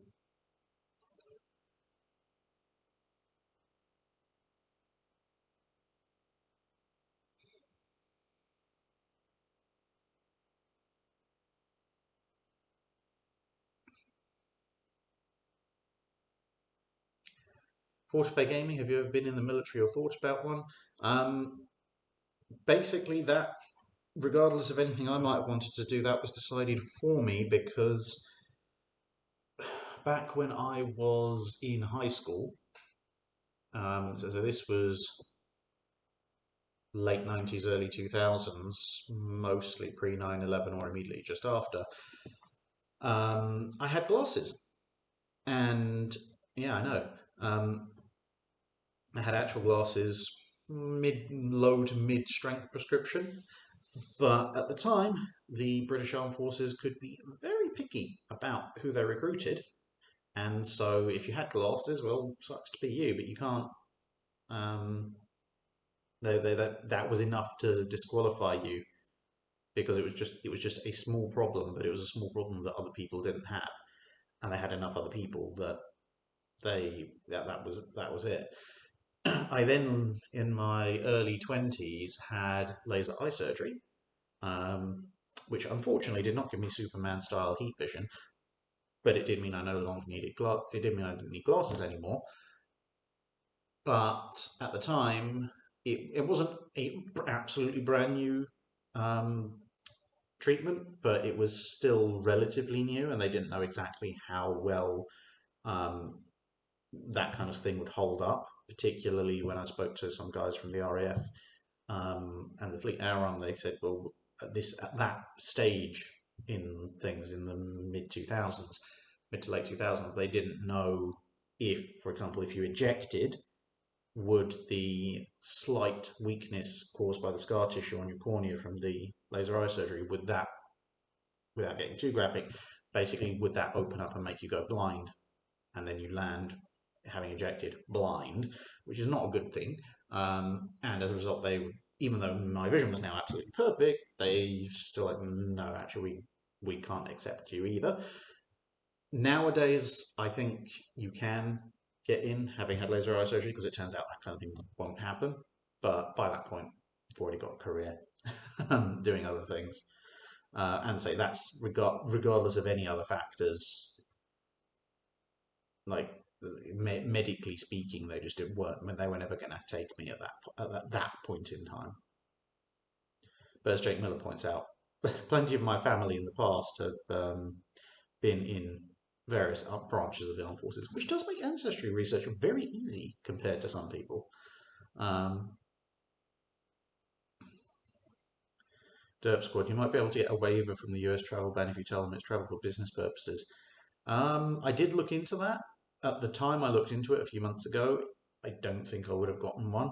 I suppose I can have another look in, but I'm hoping that they would have sorted things out a little bit better by next year. Quinn the Q, the most interesting unexplained missing never found ship from World War II. I mean, big warships in World War II didn't tend to just vanish off the face of the planet.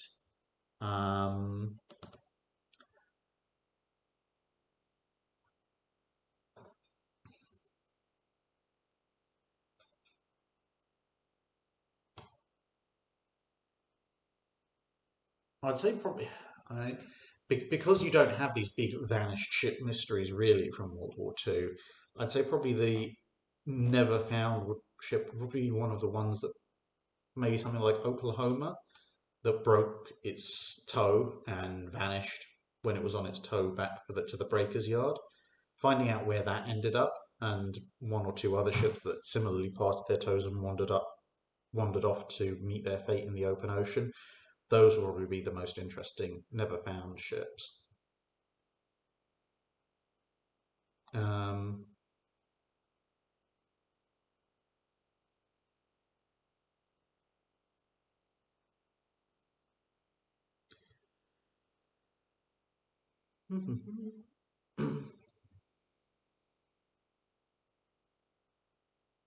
Carl von Gazenberg points out in Star Trek First Contact there was a Norway class USS Budapest. Okay, fair enough. Although I know I pronounced that wrong, so my apologies to Hungarian listeners. Should be Budapest, or something closer to that than what I said previously.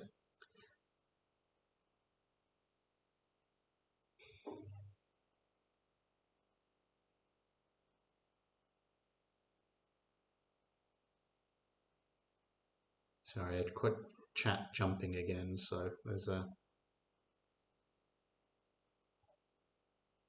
scrolling back up to something even vaguely resembling my previous one.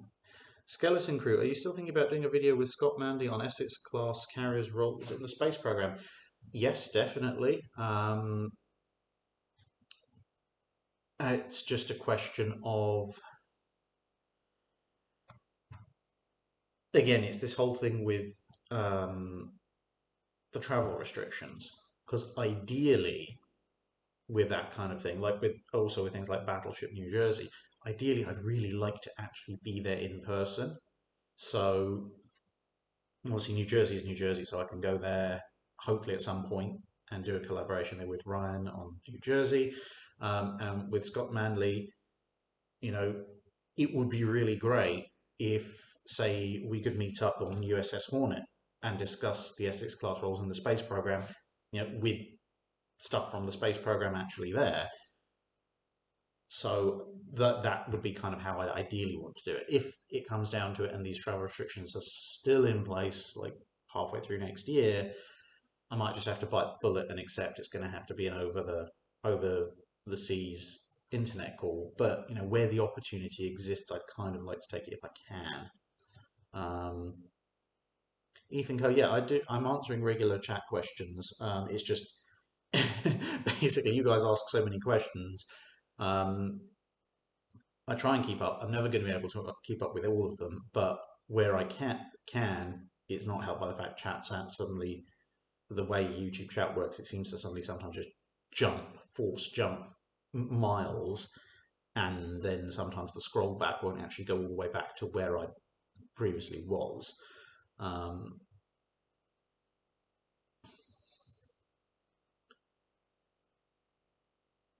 Smiling near least favourite World Warships paper ship in terms of to face or to sail.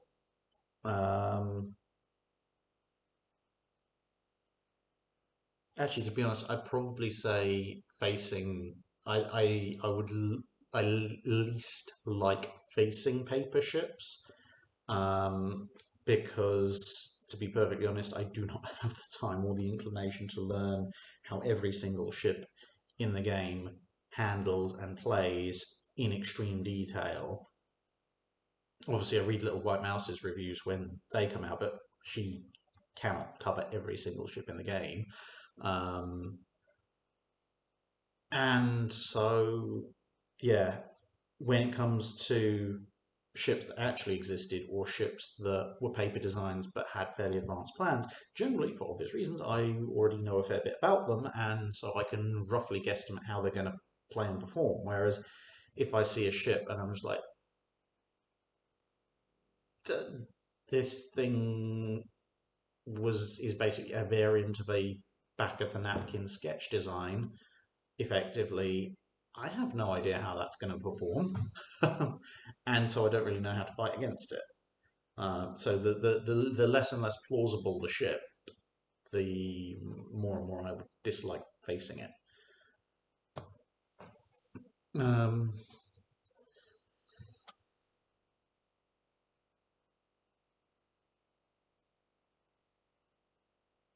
Knight 6831 asks, were the CELSTUV and Amphion class submarines planned in larger numbers? Um, that's a lot of different subclasses.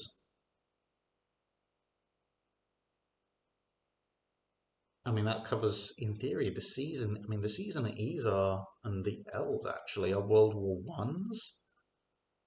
The TUUs and V's are World War Twos, and Amphions are immediately post-war. Why were they planned in larger numbers? Well, it's a very you're covering World War One, interwar, and World War Two and post-war periods. So there's gonna be a lot of different reasons for the different classes. Maybe if you drop me a message on Discord or via email and split them up into eras, that then I can maybe answer in a future dry dock why specific classes might have been planned in larger numbers. But as an overall whole, that many classes over that time period, there is never going to be one kind of answer that you can give. Um,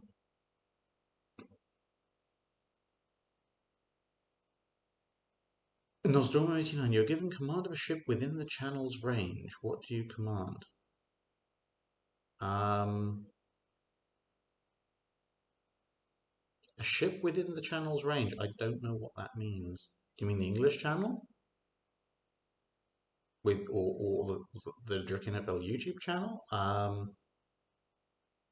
don't know. I don't understand the question. Please don't hurt me.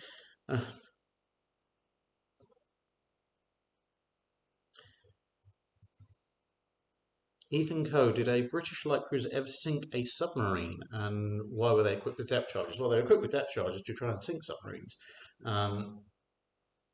Also, a bunch of them were equipped with sonar, or ASDIC as it was called at the time. In terms of whether or not a British light cruiser ever sank submarines, I'm pretty sure at least one of them did. But basically, it's because the role of the light cruiser was that if it was with a fleet, it would be conducting escort duty along with the destroyers, and therefore it might be called upon to attack submarines when they were detected. There were definitely quite a lot of British light cruisers that did attack subs with depth charges. I don't know offhand how successful they were, but I'm 95% sure at least one of them got a sub kill.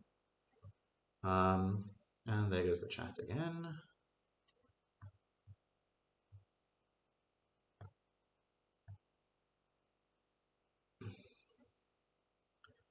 There we go. Knight 683 on, were there plans to rebuild HMS Unicorn? Not really, because she was a little bit worn out. I mean, she wasn't as worn out as some, but she had been designed with pre-war aircraft in mind. And, they were finding some fairly hard limits on what aircraft carriers that were designed with pre-war aircraft in mind could do in the post-war environment. And they had so many new carriers building that were larger and could be made with larger hangars that it wasn't worth the effort of rebuilding Unicorn when they had, I believe it was Perseus and Pioneer, that they could build as effectively Unicorn replacements from scratch and have them nice and brand new and shiny.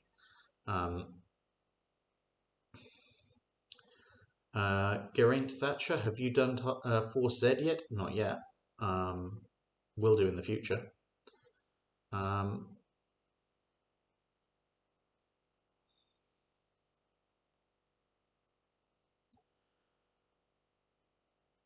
Will, do you think the interwar naval treaties provided a net positive toward their original purpose of limiting the naval arms race? Probably yes. Because, I mean, yeah, overall, yeah, because at one, they prevented the unnecessary waste of a lot of money. Because if you think about it, if they hadn't gone ahead and you'd had things like the Lexington, South Dakota's, G3s, N3s, Toasters, Amagi's, Keys, etc., etc., if they'd all been built, then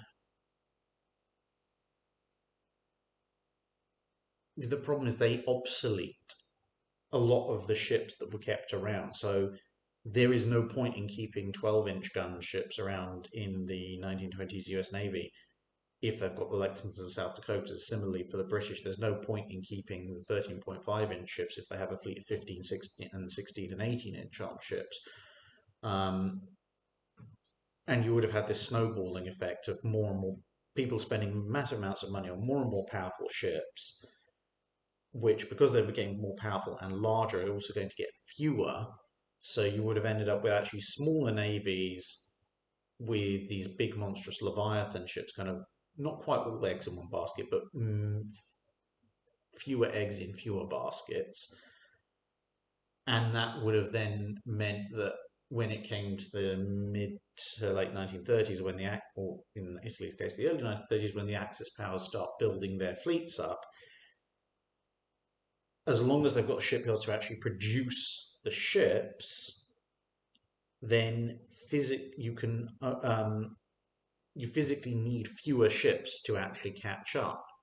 So if, let's say, for example, somebody had decided that in the late 1920s, they said, this is stupid, we're gonna call it a day on naval construction for a bit because it's costing too much, which they probably would have done, assuming there wasn't another war, then you'd be looking at, G3s, N3s, probably G3 and N3 successors maybe. So what's that? 4, 8. You're probably looking at maybe around a dozen ships or so completed, and maybe another few ongoing. And that means that, if the Germans build 4 to 6 capital ships, let's say they start a little bit early, they build 6 capital ships. Well, 6 capital ships, it would be half of a dozen capital ships, whereas historically, with everything a bit calmer because of the treaties, the Germans rearmed slightly later, so they built 4. 4 compared to 15 is a lot better ratio than 6 versus 12, and so on and so forth. So there's that, plus keeping the older ships around, it again meant that once rearmament started, whilst the 35,000 ton limit did have some negative effects on what you could build with capital ship design, it meant that there was kind of, to a certain degree, an upper limit of cost and resources that were needed for battleship construction. Whereas if the new capital ship standard had been like a 50,000 ton battleship armed with 18-inch guns, that would have absorbed a lot more resources, which would have then meant less resources available for cruisers, carriers, etc. Jim Smith, if the channel is still around in 2030, will we start getting early Cold War videos up to 1960? You might get some Korean War videos, but as I've said before, one of the major reasons of several that I don't go much past 1950 is because, apart from classification and politics and all those other reasons, simply put, I can't speak with any spectacular authority on the ins and outs and workings of missiles. Certainly not, well, the early stuff, World War II, yeah, I can probably tell you about that. But when you start talking about surface-to-air missiles and Styx anti-shipping missiles, things like that, I can't talk to you with anything like the level of knowledge compared to what I can talk to you when it comes to 16-inch guns, 12-inch guns, 6-inch guns, etc. So that's a hard cut off at that point for me anyway, because yeah, I could tell you that, and maybe there'll be some declassified documents at that point, I could tell you that Talos missiles do this, this, and this, but I'd effectively just be telling you that. I couldn't explain necessarily to you why it does that, other than it has a rocket motor on it. And so I don't see much point in doing that. Let other people who understand that kind of technology much better than I do tell you about that, and I'll tell you about the guns.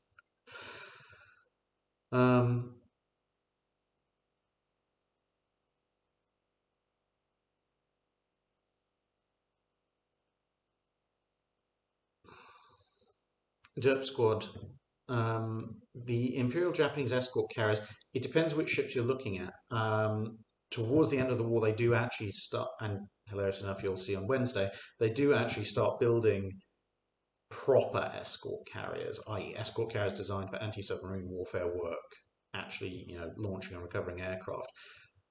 Some of the earlier stuff, like a Kitsumaru and her sister ship, they are actually amphibious assault craft that happen to have a limited degree of aircraft carrying capability, or, depending on their mission role, aircraft launching capability, not necessarily recovery.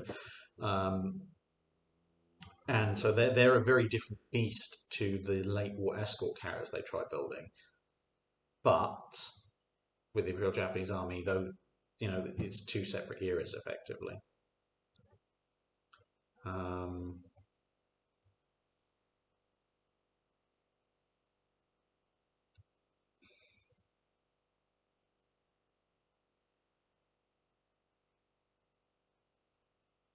Colin Williams, Alt History Invasion Corps commissioned as a Hail Mary with quick-firing, high-velocity triple 10-inch guns, ignoring logistics and how they manage it. Could the ultimate Hail of Fire work out better than their original? Not really, because a 10-inch gun. The problem with the reason the 10-inch gun isn't a particularly popular caliber is that it's almost as hard to load and fire as the 12-inch. So your rate of fire is approximately the same as the 12-inch. But you have a lot less actual impact. It's one of the reasons why 8-inch guns were roughly standardized around as the heaviest armament you could put on a cruiser. Okay, yeah, the British had the 9.2-inch gun, but the 9.2-inch was really pushing the outer edge of what you could do in terms of a cruiser rate of fire weapon, and the 10-inch, it pushed beyond that just a bit too much. So triple 10-inch guns, yes, you'd have more barrels, but they wouldn't have the armor piercing capability, they wouldn't have the destructive potential, and you're not going to get any significant increase in rate of fire. You're just going to have a few more shells in the average salvo. Cairo Palmer, this is the mid-month chat, so this is just normal and super chats. There's no Patreon questions in the mid-month chat. All that being said, I've been going for 2 hours 50 without a drink, and I'm now desperately searching around going, where is there a drink? I need one. But I can't see any. I might have to go hunting for one in a minute.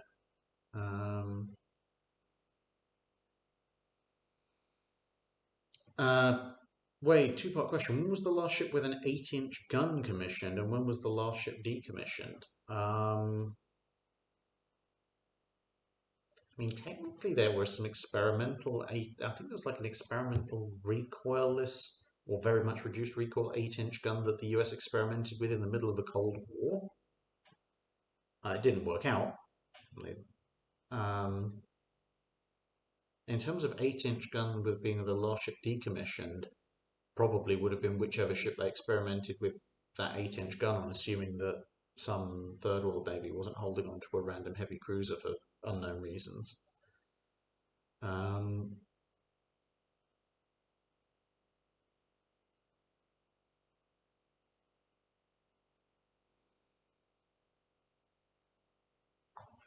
Amnuk, I've heard the North African campaign described as more of a sea battle than a land battle.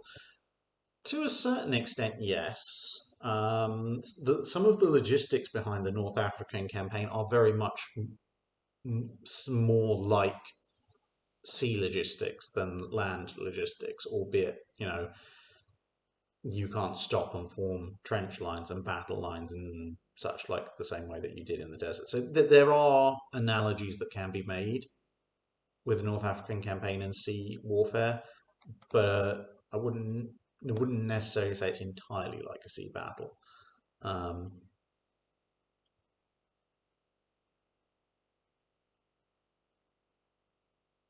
Florian Wirtz asks, do you think an early cooperation between Germany and Japan in the Fritz X and Oka programs could have shifted the power difference due to being too effective at sinking Allied aircraft carriers?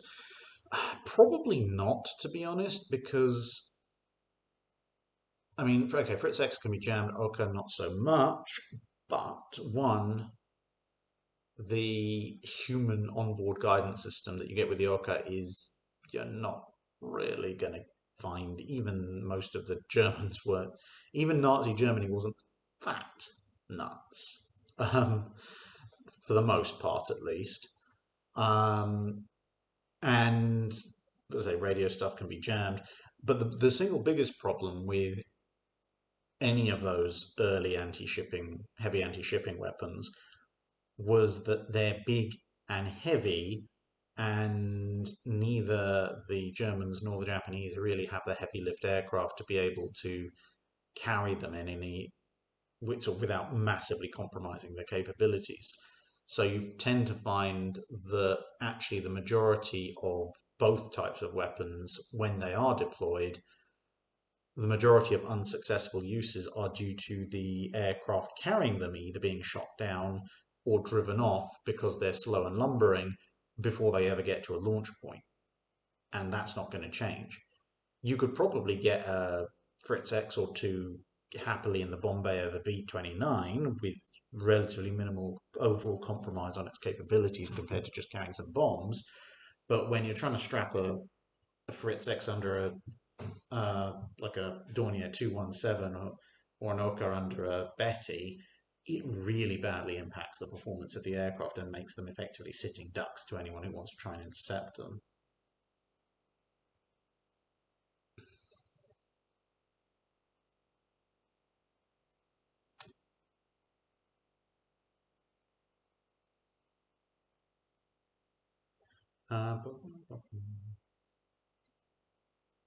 Massimo Gubbiani asks, two questions. What if the Ottomans get their dreadnoughts? Oh, thank you, Pop. What if the Ottomans get their two dreadnoughts before World War One? And what if Blucher found itself at the Battle of the Falklands with Scharnhorst and Gneisenau? If the Ottomans get their two dreadnoughts before World War One, that depends how much sooner. Because they did have this secret pact they signed with the Germans before the war broke out. If it comes soon enough before that, at least one of them, that might help either keep or turn public opinion more in favour of the Allies, specifically the British, as opposed to, the seizure of them, which very definitely turned the public against the British. So, whilst the Ottomans would have been a lot more of a problem if they'd had two dreadnoughts and still gone with siding with the Central Powers, the simple fact that they got them might make it a lot harder for the Ottoman government to actually do so in the first place, which might have kept the Ottomans out of the war. As far as if Blucher found itself at the Battle of the Falklands with Scharnhorst and Gneisenau, I think von Spee probably still would have run, because it's still a armoured cruiser versus battle cruisers.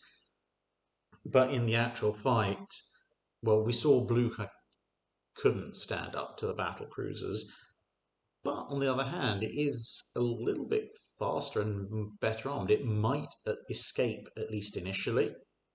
The main problem is the Invincibles can pretty much do what they did to Scharnhorst and Gneisenau, which is just stay back out of the effective damaging range of the German guns and pound away at it. Might make them run out of ammo, you never know.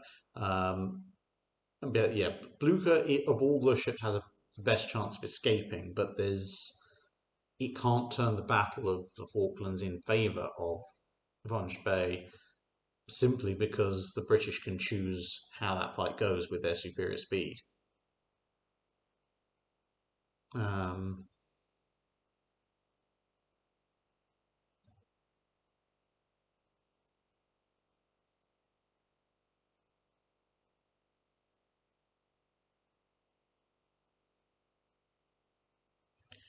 300-pound Nick. Could depth charges be used as anti-torpedo weapons if the torpedo was spotted fast enough, and was this ever done? I mean, in theory, yes. You wouldn't want to set them shallow enough to actually blow the torpedo up directly, because that would detonate pretty much the minute you chucked it over your stern, at which point you die. But in theory, because of that massive column of water they kick up, if you could time it absolutely perfectly, if you sailed directly away from a torpedo and you saw the torpedo far enough out and you chucked a depth charge set to standard, maybe middle grade detonation depth, then when that massive plume of water comes up, if it's timed absolutely perfectly, that'll kick the torpedo out of the water and send it off on, either destroy it or send it off on some wild course that's away from you. But I don't think it was ever done, because that would require stupid degrees of, well, A, massive amounts of notice for torpedoes coming in, and B, such stupidly perfect timing that it's just not not really going to happen outside of a 1 in a million random shot.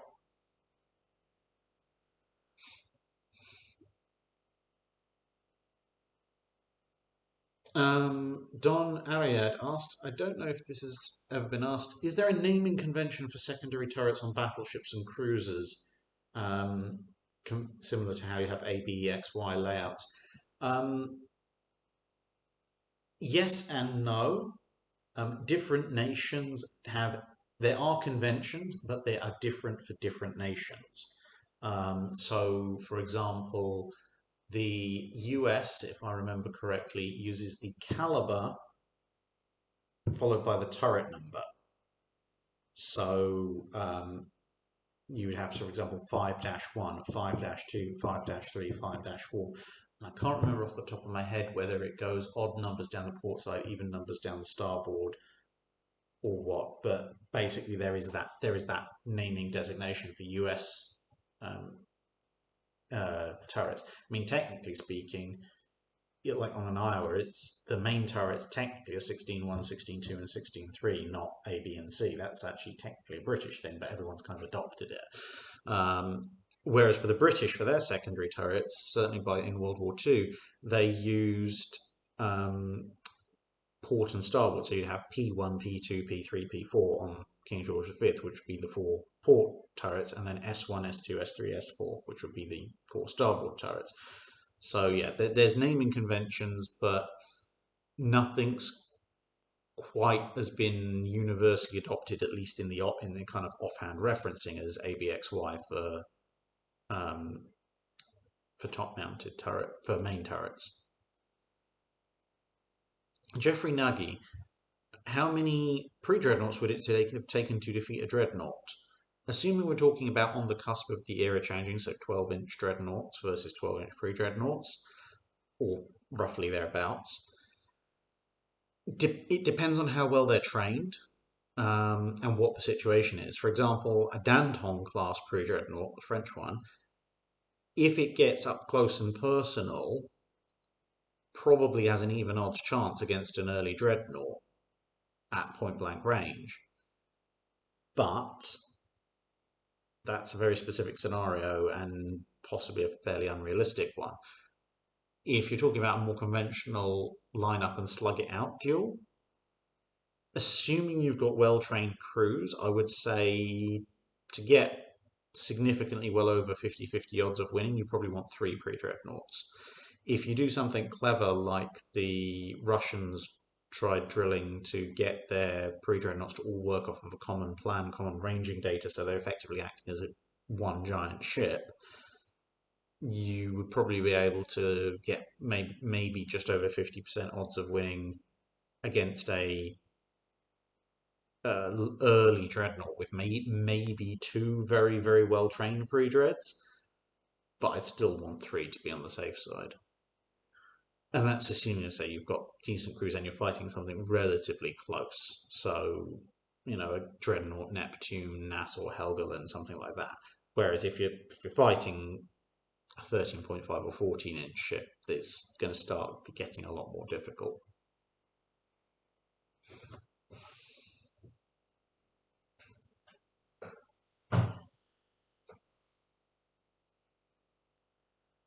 B. Dillian asks, Battle of Samar forces, but in the Mediterranean Sea, would the different area make much of a difference? If you're talking about the Battle of Samar being fought in the Mediterranean, presumably it's something like Torch or the Sicily landings.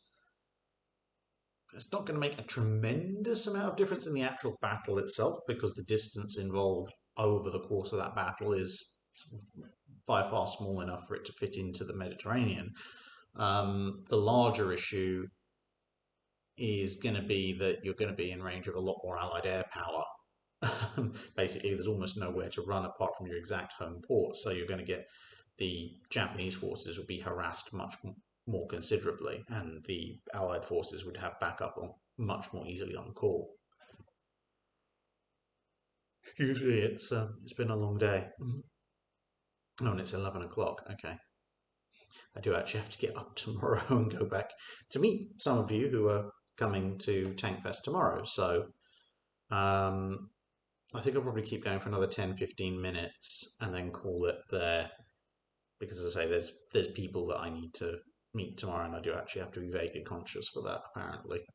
Um,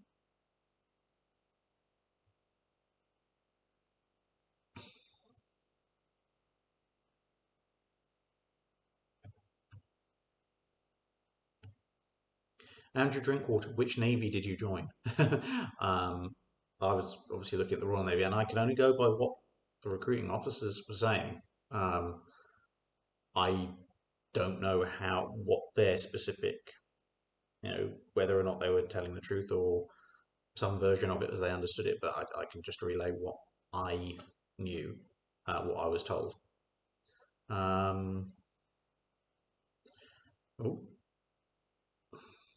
flipping thing jumping again. Sorry.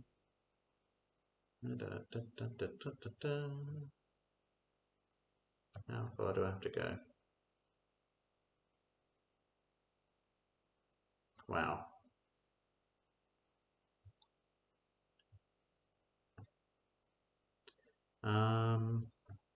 Miles McCaskill. If Hitler doesn't attack the Soviet Union and all the resources that were sent to the Russian front are instead sent to the Mediterranean to try and take Gibraltar, Malta, and Africa, could success equal oil?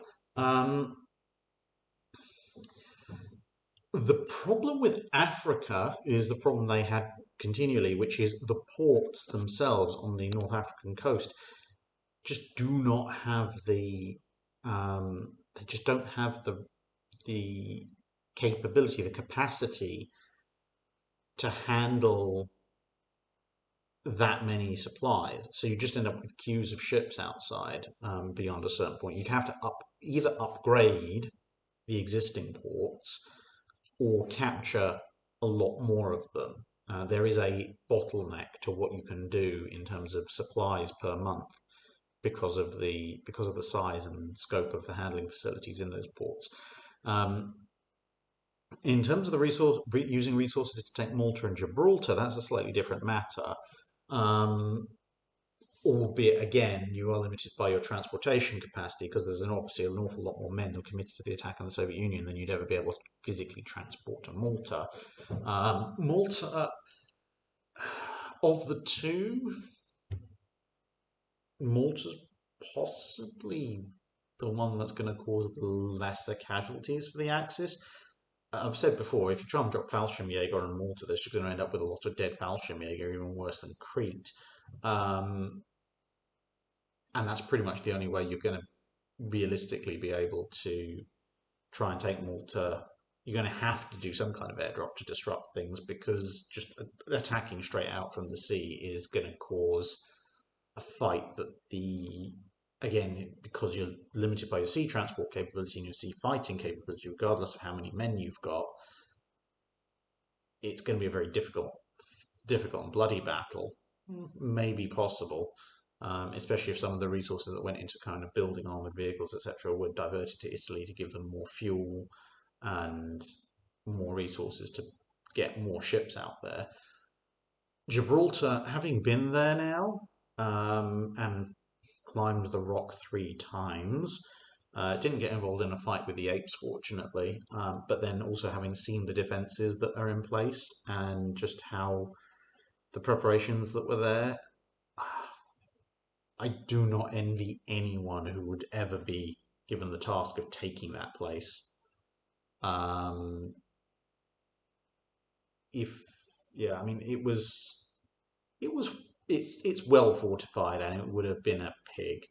Maybe you would eventually be able to overwhelm it, but good grief, that would have been a killing ground to make the Somme look pleasant. And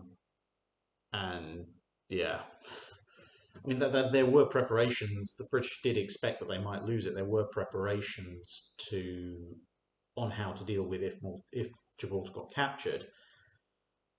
But yeah, I don't even want to think of just how much death there would have been trying to if the Axis had ever gone after Gibraltar in a big way. You don't quite appreciate the scale of how monumental a task it is until you've been there and seen it and climbed it and looked through all the fortifications. um, Near Helpatel, what was your great uncle's duty station on the Royal Oak? Stoker. Yeah, that's why he didn't get out. See, he took the safe option. Other two great uncles, they took the dangerous options and they survived. The one who took the safe option. Thanks, Gunther Breen. um, yeah.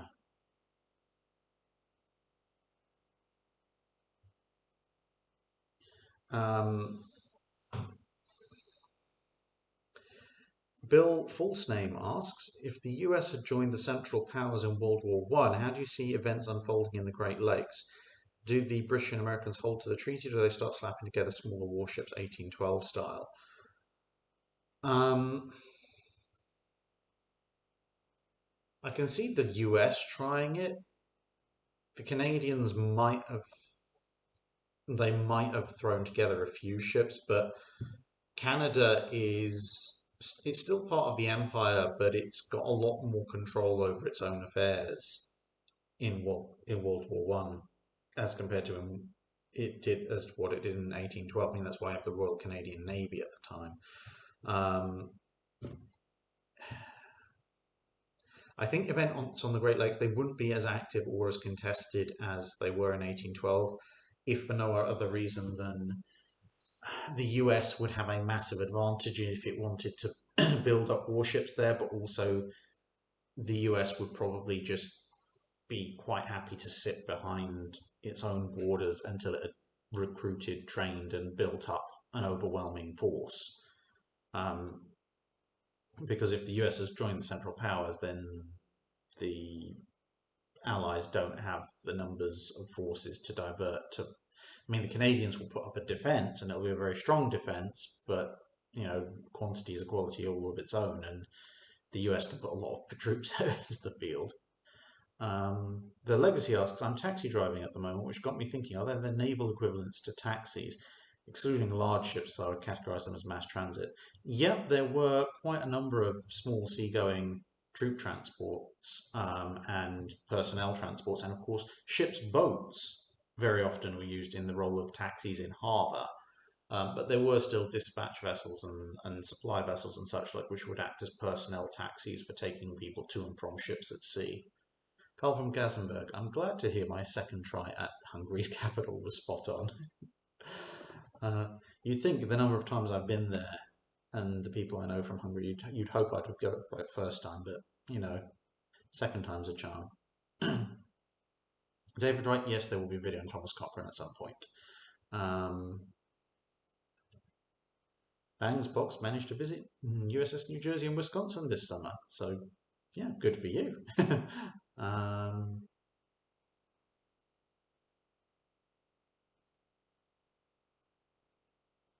Tom Sedgman asks, I'm reading the Aubrey Maturin books, and he mentions the large number of people on the quarterdeck of HMS Surprise.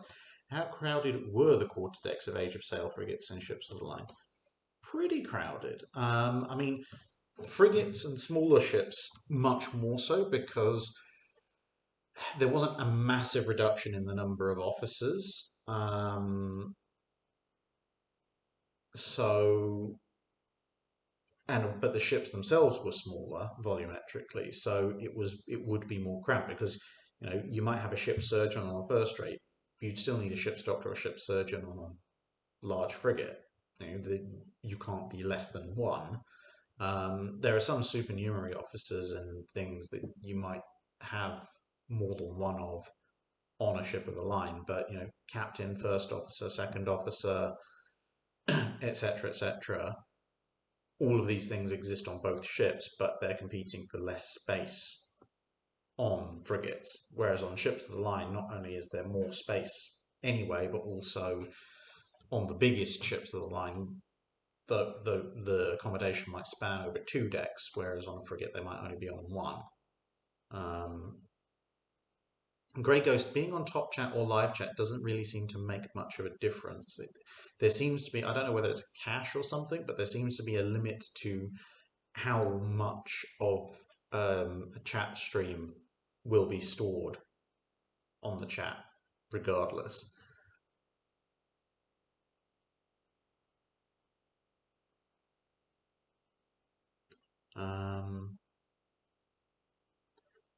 Ram Kid says Vintage Space has done a great job on naval support. Has done a great video on naval support to the space program. I'll go and have a look at that then.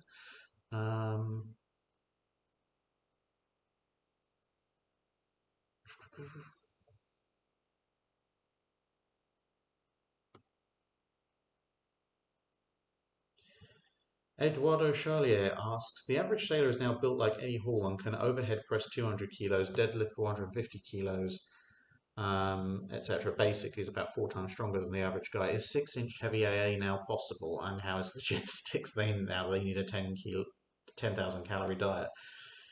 Logistics is a nightmare. Ships are going to now basically be limited in range by how much food they can carry. But 6-inch heavy AA, you'll be glad to know, will now be possible because, technically speaking, people can now one man carry 6-inch shells, especially if they're two-part shells. Although two-part shells does make the quick firing element a lot less likely. But yeah, in theory, if people are capable, if every sailor is now capable of that kind of feat of strength, then as long as you can arrange for the 6-inch shells to be delivered somewhere vaguely in the location of a 6-inch gun, then technically 6-inch heavy air, reasonably rapid rates of fire is possible. Your main challenge at that point is then going to be developing 6-inch turrets with necessary elevation, which that one should be too difficult given the County class managed 70-degree elevation with 8-inch guns. But you've also got to develop turrets that can slew and keep track of the aircraft quickly enough. So the challenge is now more mechanical around the speed and accuracy of the turret itself rather than anything else.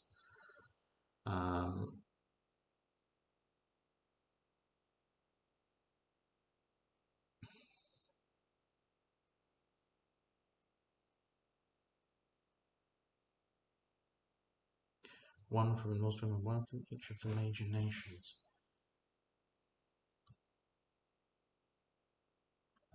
Ah, I see. Right, so we mean 1850 to 1950. Right, okay, so that's sorry, no. So Nozdormu's question was you're given command of a ship within the channel's range. So what he meant by that was the range of dates that I cover, I up to 1950. What do you command? One from each major nation. Right. Okay. If I had to command one ship from each nation in the time period the channel normally covers, for the British, I'd probably want to go with Renown. Warspite is kind of doing perfectly well on its own. I don't want to break that, but I'd really like a chance to command HMS Renown. For the US, I'm very tempted to say one of the New Mexico class, but they didn't do a tremendous amount.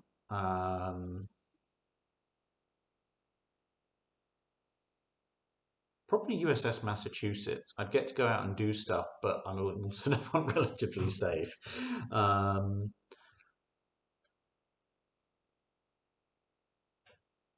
the Germans,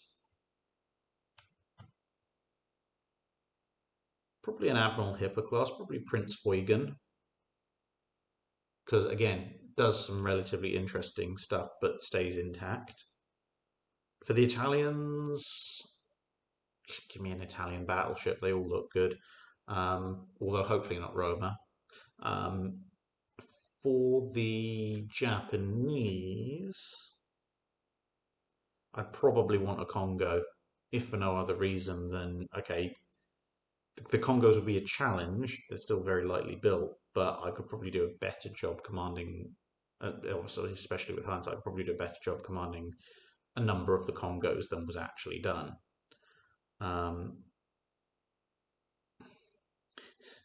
Derp squad. So see if my answer isn't Warspite, then I'm wrong. Yeah, so I don't want to break Warspite's luck streak. um,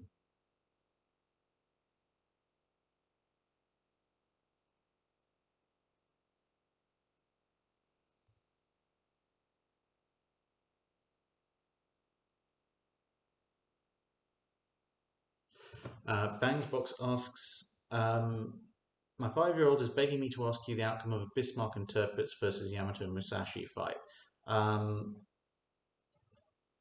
in a straight up fight on a regular day, Yamato and Musashi are going to walk away with it.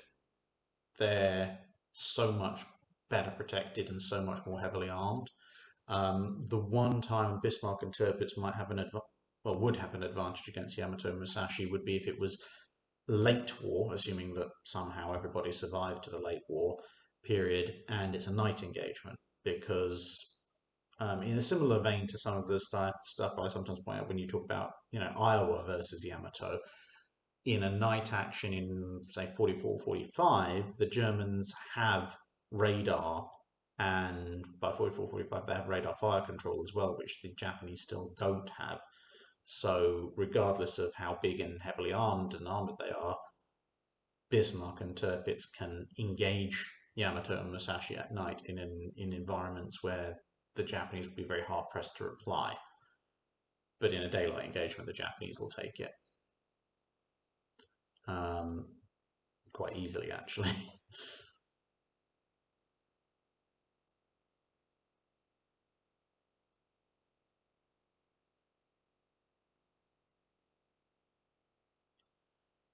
Right, so I've actually gone a little bit beyond my 15 quarter past limit. Plus, I still haven't had any food. Okay, so I'll do 3 more questions and then I'm going to wrap it up because I now have 7, 8 hours to eat, shower, and sleep, and get up and get back to Tankfest again. um,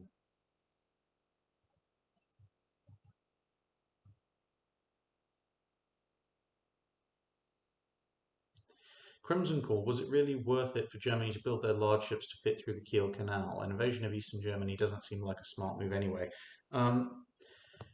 Yes, it was practical because, well, 2 reasons. One, it meant that they could, because bear in mind the Germans at the time that they were putting this building restriction in were thinking about potentially having to fight Russia as well, and so the ability to rapidly redeploy from the northwestern to northeastern coasts of Germany was very useful. And then later on, whilst that ability still remains useful later on in the interwar and World War II periods, you've also got the fact that now, there's a significant portion of naval industry on either side of Denmark, as far as the German coast is concerned. And being able to transit the Kiel Canal is not only a lot faster, but a lot less fraught in terms of potential ambush points, etc., etc., than going around Denmark the long way.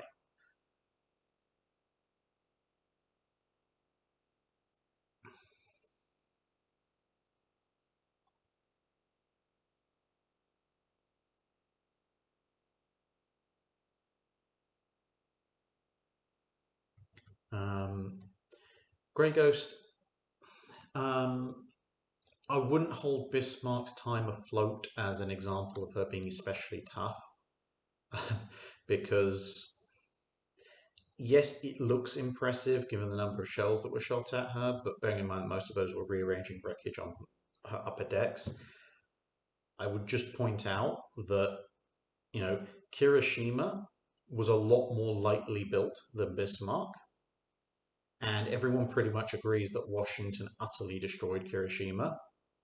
Um,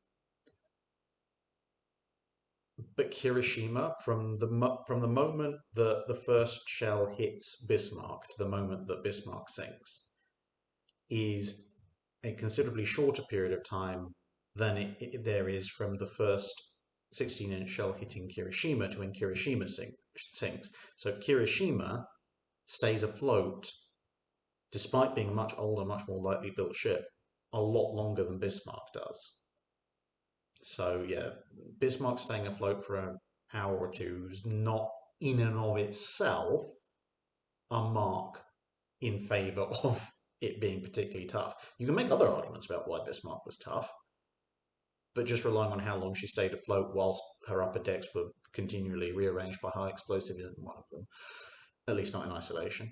Lucas Janch, could you hand over a topic to Dr. Clark as soon as the development leaves the time frame of your own channel? Yeah, if he's happy to take over talking about ships from sort of 50, 55 onwards. I mean, as I said before, if a ship was built pre-1950, I'll cover its career through up to the end. But yeah, if you're talking about missile-armed ships 1950 onwards, I'm perfectly happy for Dr. Clark to cover those.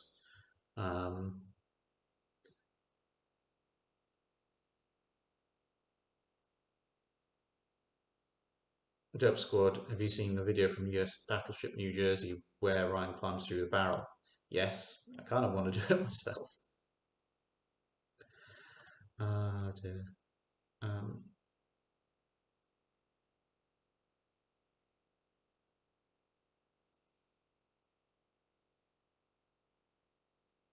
Right, so I'm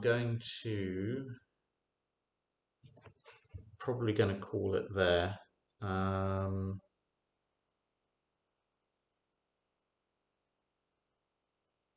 just see if there's one more question I can grab. Okay, Carlos, have you looked into the Battle of May Island? Yes, that will be coming. I'll be doing at some point, don't know exactly when, but at some point I'll be doing a special on the K-class submarines as a whole, and that will include the Battle of May Island.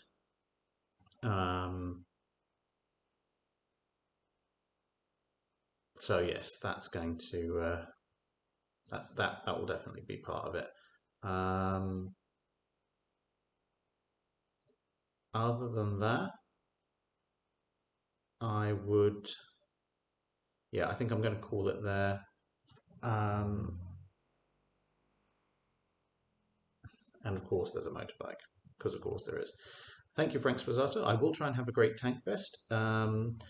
If any of you are going to be there tomorrow, as I say, I will be turning up probably around about lunchtime. Got a few things to sort out here in the apartment on Sunday morning. But yeah, around about lunchtime, I will be wandering around Tankfest and saying hello to people and chatting with people. And that will be, I think, a good thing. And then maybe on Monday recovering. So see you all. For those of you who are obviously on the live, well, there'll be obviously a dry dock out coming out tomorrow, and there'll be the next live stream will be the Patreon live stream at the end of the month. Although, let me just double check.